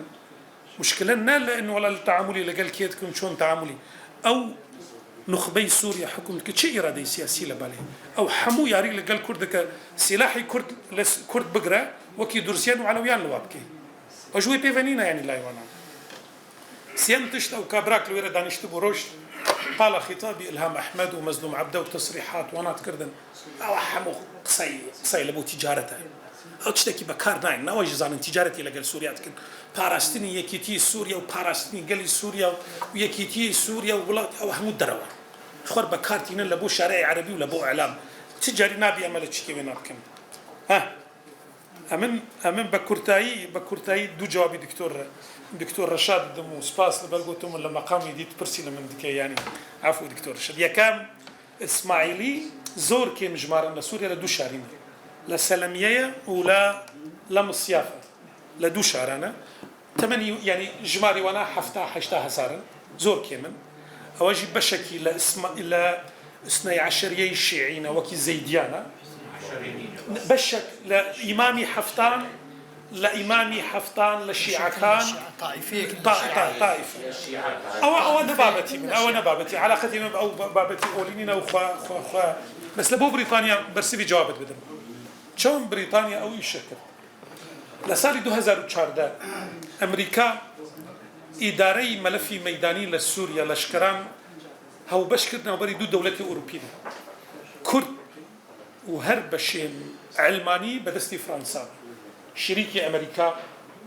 دا عملياتي عسكري دا لسر عرض لاي كردان فرنسا دو غرفة هبو موك ونازانا ميك ديجي لباشور هبو إسلامية كان إدارة كردن بريطانيا شريكي أمريكا مواجهي أمريكا بريطانيا بو جبرقو أمريكا دوز نذكر درباسي نوبات تشتي قهشت بريطانيا أو كاربكا نفرنسا أفكار بك تركيا يعني ياردمجي يعني آليكاري بريطانيا بو لا أقلب أو اتفاقي تشبه وبريطانيا تواني بياري بك لدجي روسيا قو بابتي أوكرانيا روسيا تهديد بولونيا ودولتي دي أوروبي نكره هيش بريطانيا يارمتينة كرت كارلوستم يك دقة كم يك دقة جبوا من ذي دكتور رضوان عمل 2008 حتى أصلا عمل مشروع الشرق الأوسط نويت خوينا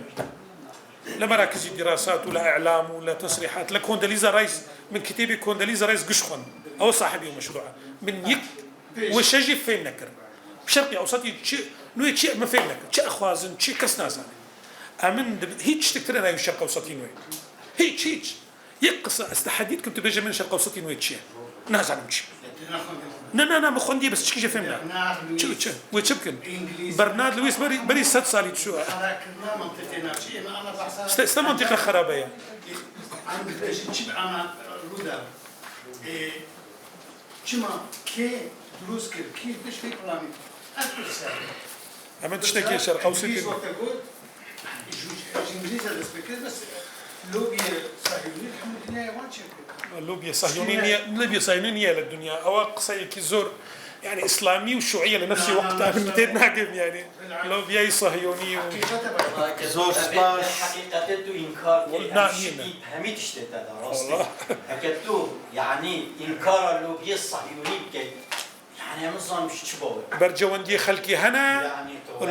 رولي خلقي هنا بس والله اللوبيا كي صهيوني إدارة عالم دك أمام نديتي سميارش كي بود يلا صهيوني زور سپاس دكتور فري 5 دقائق والله زور سپاس بۆ پرسیار و تێبینیەکانی بەڕێستان وڵاهی زۆر کەمی پەیوەندی بەمنەوە هەبوو بە تایبەتی ئەوەی پەرلەمانی تازە و سوڵتەی تەشریعی و ئەوەی ناوی لێنراوە مەجلیس الشەعب ئەوەی کاک دڵشاد لە ڕاستیدا ئەوەی لێرە بۆ داهاتوو گرنگە من قسە لەسەرەوە دەکەم کە کورد پێویستی بەوە هەیە ئەوەی لە ڕابردوو باسییان کرد وەفدی هاوبەشیان هەبێ بۆ مفاوەزات جاییتر ئەوەی بۆ خۆیان چیان دەوێت بە گوێرەی واقعەکە ئەوە لە ڕاستیە بۆ خۆیان بەجێ دەمێنێت ئەگەر بێتە سەر تەوەقعات یەکەم شت ئەوان پێی لەسەردا بگرن کە ڕەنگە ممکن بێ بچێتە سەر ئەوەیە کە فۆرمی دەوڵەتی سووریا مەرکەزی نەمێنێت جا دوای خۆیان لە مفاوەزاتە بە لامەرکەزی ئیداری ڕازی دەبن یا دەگاتە لامەرکەزی سیاسی کە معلومی جەنابتانە هەردوو لامەرکەزی فەرقی هەیە مەسەلەن لە لامەرکەزی ئیداری ڕەنگە لە شکلی ئۆتۆنۆمی بێ بەس کە دەبێتە لامەرکەزی سیاسی دەچێت بۆ فیدرالی چکە لە لامەرکەزی سیاسیە سوڵتەی تەشریعی و حکوومەت و سوڵتەی قەزایی سربەخۆت هەیە ئەوەی کە لە ڕابردوودا لە ڕاستیدا لە کۆبوونەوەی هەولێر و ڕێکەوتنامەی هەولێر و پاشان لە دهۆک بە سەرپەرشتی جەنابی سەرۆک بوو ئەم نەخشە ڕێگایە زۆر خزمەتیان بۆ ئەوەی بتوانن کە لە هەموو لایەکیشەوە سەپۆرتیان بکرێ ئەوەی کاک دکتۆر ئایا چۆن معارض بین بەڕەئی من لە ئێستادا ئەوەی کە زۆر ئەولێوێتی هەیە مفاوەزات و گفتوگۆ و دانوستاندنە دەرگا کراوەتەوە ئەوان دەستنە دیمەشق ئەوەی کە جەنابی سەرۆکی هەرێم پێی وتن تکایە لە دیمەشق بن بۆ گفتوگۆ بۆ مفاوەزات بۆ ئەوەی کە بە گوێرەی ئەو دیکۆمنتێک کە ڕابردوو تەوقیع کرا ناوی کوردی تایە وەکو کاک ڕۆستەمیش باسی کرد لە ڕێگای گفتوگۆ و دانوستانەوە بەڵکو بگەن بە دەستکەوتی تریش و بە تایبەتیش ئەوەی کاک خەلیلیش باسی کرد لە مەرحەلەی ئینتیقالیە ئیش لەسەر پرۆژەی دەستوری داهاتوو دەکرێت کە تەبیعەتی نظامی سیاسی لەناو ئەم دەستورەیە بینا دەکرێت ئەم مەرحەلەیە زۆر گرنگە بەڵام دەبێ ئاگاشمان لەوە بێ لە مەرحەلەی ئینتیقالی کە خەلیل باسی کرد ڕۆشت مەرحەلەی ئینتیقالی لە عێراقە ساڵێک ئەو پەڕی بوو بە 2 ساڵ بەڵام لە ئیعلانی دەستوریە ئەحمەد شەرع بە 5 ساڵ دیاری کردێ لە 5 ساڵدا مەرحەلەی ئینتیقالی تۆ زۆر شت بینا دەکەیتەوە تۆ زۆر شت بینا دەکەیت کە بەدڵی خۆت دیزاینی بکەیت بە پێویستی خۆت دیزاینی بکەیت ئەوانە باشن کاک دکتۆر ڕۆژ مەسەلەی باسی تەنەوعی مجتەماعی دەکا و ئەوەی کاک دکتۆر فەریدیش باسی کرد کە ڕەنگە ڕازی بن بەوەی کورد زمانی خۆی بەکاربهێنێ بەڵام نەبێتە زمانی دووەمی دەوڵەت ئەمەش تەتەوڕێکی باش بەڵام ئەوە بە دیکۆمنت بکرێ بچێتە ناو دەستورەوە ئەوەی ڕەخنەگرتن کاک دکتۆر لەوێ مەسەلەن قسە دەکا وەڵا زۆر باشە ینی دەسەڵاتی ئێستا دەبێ دەرگا بکاتەوە بۆ ڕەخنە بۆ ڕەئی جیاواز جاگە هەروەکو ئەسەد بێ معنای وایە هیچمان بە هیچ نەکرد ئەوان خۆشیان کاک مەولودیش دەڕۆشت لە ڕاستیدا من لەگەڵ ئەوە نیم بڵێ پێکاتەکان لەوێ ئاگیان لە یەکتر نەبێت کورد علاقەی دروزەکانی چییە؟ علاقەی علەوەیەکە نەخێ نمونەی عراق سەیرکە نمونەی عراق سەیرکە کە چەندین ئیتیفاقە لە نێوان کورد و شیعەدا هەم لە ڕووی ناسنامەی قەومی لێک جیاواز بووین هەم لە ڕووی مەزهەبیش جیاواز بووین بەڵام تا ئێستاش بەڕێی من ڕێککەوتن و ئاگالێک بوونی کورد و شیعە بۆ عراقی ئێستا بۆ دەستوری ئێستا هەر باشە و هەر مفیدە وەکو چۆن لە ڕابردوودا لە مەرحەلە گەورەکانە ئەو هاوپەیمانیەتە بەکەڵک هاتووە بۆیە لەوێش ئەو ئاگالێ بوونە و زۆرێک لە هاوپەیمانەتی پێکاتەکان موتەمەرێکیان بەس لەوێ موتەمەرێکیان بەس بۆ لێک نزیک ببنەوە و داواکاریەکانیان یەکخەن بەڕاستی سڵتەی ئێستا زۆر پێی ناڕەحەت ئەوەی کە عەبدولسەلام ئەوەی پەیوەندی بە تەوزیحاتی زیاترە دەستی خۆش بێت و متفقین لەسەر ئەوە ئەوەی لە سەتا هەفتا و لە سەتا سێکەمان ڕوون کردەوە کاک دکتۆر مەرحەلەی انتقالیش ئەوەی کاک دکتۆر قسەی لەسەر کرد من لەگەڵ کاک خەلیل متفقم کە بۆ دەستوری داهاتوو هەموو لایەک دەبێ خەریکی بێت بۆ ئەوەی ببێتە دەستورەکە وەکو سوڵتەی تەشریعی ئێستا یعنی بەڕاستی ئەوە ڕێگای دیموکراسی نییە بۆ دانانی سوڵتەی تەشریعی مەترسیەکە لە چیدایە مەترسیەکە لەوەدایە لە داهاتووشدا لە ئامادەکردنی دەستور و لە ئیسداری دەستور نەبێتە دەستورێکی ئەو کە پێ دوتێ دابنرێ بە ڕێگای دیموکراسی ئەسڵەن مەترسی ئەوە هەیە ڕفراندۆمی دەستوری وەکو لە عێراق کرا لەوێ نەکرێت بۆیە کورد پێکهاتەکان ئەوانی تریش پێویستە زۆر ئیش لەسەرەوە بکەن کە لە داهاتوودا لە مەرحەلەی لەژێر دەسە لەگەڵ ئەم سوڵتە تەشریعیە چۆن پێمان دەڵێ کۆتایی کاک دکتۆر ڕەزوان مەشروعی شەرقی ئەوسەطی جەدید زۆر پەیوەندی بە سوڵتەی تەشریعی و ئەوانەیە منەوە نەبوو بەڵام بەڕاستیدا زیاتر پێشترێکێک لە ڕئیس وزەراکانی ئیسرائیلیش هەر بە ناوی شەرقی ئەوسەطی جەدید دراسەیەکی هەیە ئەگەر هەڵا نەبم زاکیرە فێڵە منەکە بزانم ئیسحاق رابین بووە بەڵام کۆندەلیزا جارێکی تر تاحی کردەوە بە سوتۆرگرتن لە ئەفکاری بەرنارد لویس و جەماعەتەکانی تر ئەو دەزانی وتی چی وتی لە ڕابردوودا ئەوەی کە کاک خەلیل و کاک مەولودیش باسی ئیستقراریان دەکرد ئێستا گەڕاونەوە بۆ ئیستقرار کۆندۆلیزا ڕایز وتی لە ڕابردوودا ئەمریکا دعمی ئەنزیمەی دیکتاتۆری و نادیمۆکراسی کردووە بۆ لە پێناو ئیستقرار ئەمە ڕۆشت لە شەرقی ئەوسەطی جەدیدا نەخێت با ڕژێمەکان بڕوخێن لە کۆتایەکەی وای لێ هات ناویشی لێ ناگوتی با فەوزا دروست بێ بەڵام فەوزای خەلاق بەس لە ڕاستیدا فەوزایەکە هەتا ئێستا ژیار نییە خەلاق بۆیان نا هەندێک نەتیجەی هەبوو هەندێشتی تازەی لەگەڵ خۆیەنا بەهاری عەرەبی و هەتا سەری کێشا بۆ سووریاش بەڵام ئێستا دەڵێن جارێکی تر هەر جمهوریەکان ئێستا لەسەر ئێستا نەخێر نەگەڕێنەوە بۆ ئیستیقرار و زۆر تەدەخول ناکەین بۆ ئەوەی لە ڕێگای تەدەخولی عەسکەری و تەدەخولی مباشترەوە بڵێن ئێمە نظامی دیموکراسی لە وڵاتانە بنیاد دەنین لە خۆیانی بەجێ دەهێڵین ئەوەی کاک ئیسماعیلی وەڵڵاهی جۆرێک لە ناڕوونی هەیە کاک ڕۆستەمیش باسی کرد ئەوانە تا ئێستا زۆر منەظەم نین هەوەکو پێکهاتەکان لەگەڵ یەکتر هەم کورد لەگەڵ خۆی داواکاری چیان دەوێت هەندێک جار باسی فیدرالیش دەکەن هەندێک جار باسی لامەرکەزی دەکەن هەندێک جار باسی ئەوە دەکەن ناوەڵا ئێمە بەڵێ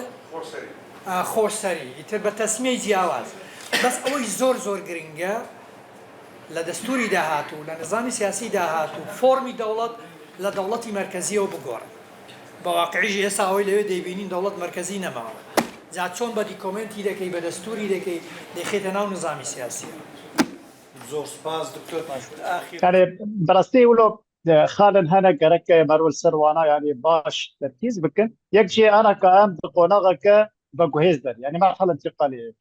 در فتكش كردار بابوي قارن نرين خو بيجي قارن دوزا ما في خو بكن بشويه كفرمي وبشويه كراست راست يعني بري دمك هذا يعني كارو خبطة كردا كارك نهني وبشارتي بو نكاريبون وراس أنا كوقت أنا من الشامي يعني دمشق دانوستاندنيا قد شيد بن دابرا ما وهيئات سياسية دي كتيشونا قيادات قطرية وحتى لي بسروك وبيد وانارا أشكران فرد آخرين يعني تشتكي بشارتي نماي أو ناجي أشكران رينا خود بيجين أو بيجين أم قبول ناكن قدور بلا مركزيا قبول ناكن فدرالية بدونهم كرجي إصرار دكنا إنه أم خوازن دولتك أنا بنديله دولتك فدرالية تيروتك تشيوي يعني أبدر فتا قبابو يعني أنا ك جبوك تيروك هاني سراس أو جبوا زلال يعني تشقن دي دانوستاندنا بك يعني آلية كفرنيش تردي بعض دانوستاندنا بك إيرو تشقن دي أمبيجن تشقن دي أكاديميسيان بده هذين يا تشقن دي أمبيجن وجهاي كردا ريسيبيان كردا لشامي هبون دانوستاندنا بكن هر دمينك بيجي كفتنا كوري كفتنا أنا ويدنا برا هسدي ودولة يدبي ويندنا برا حطاني أنا كسي ودولة يفضل بيجي يعني تحزبي إنك كارم دانوستاندنا بكن نبخا أفرساج وانا ما أفرسايا يسرق دستايا سياسي كر بدك دمشق شما هون تشوازيه لأحزاب كردينا كان لشخصيات وكسين يعني خدي رول جباكا كردي دهون تشوازيه وانا كان قام أنا كان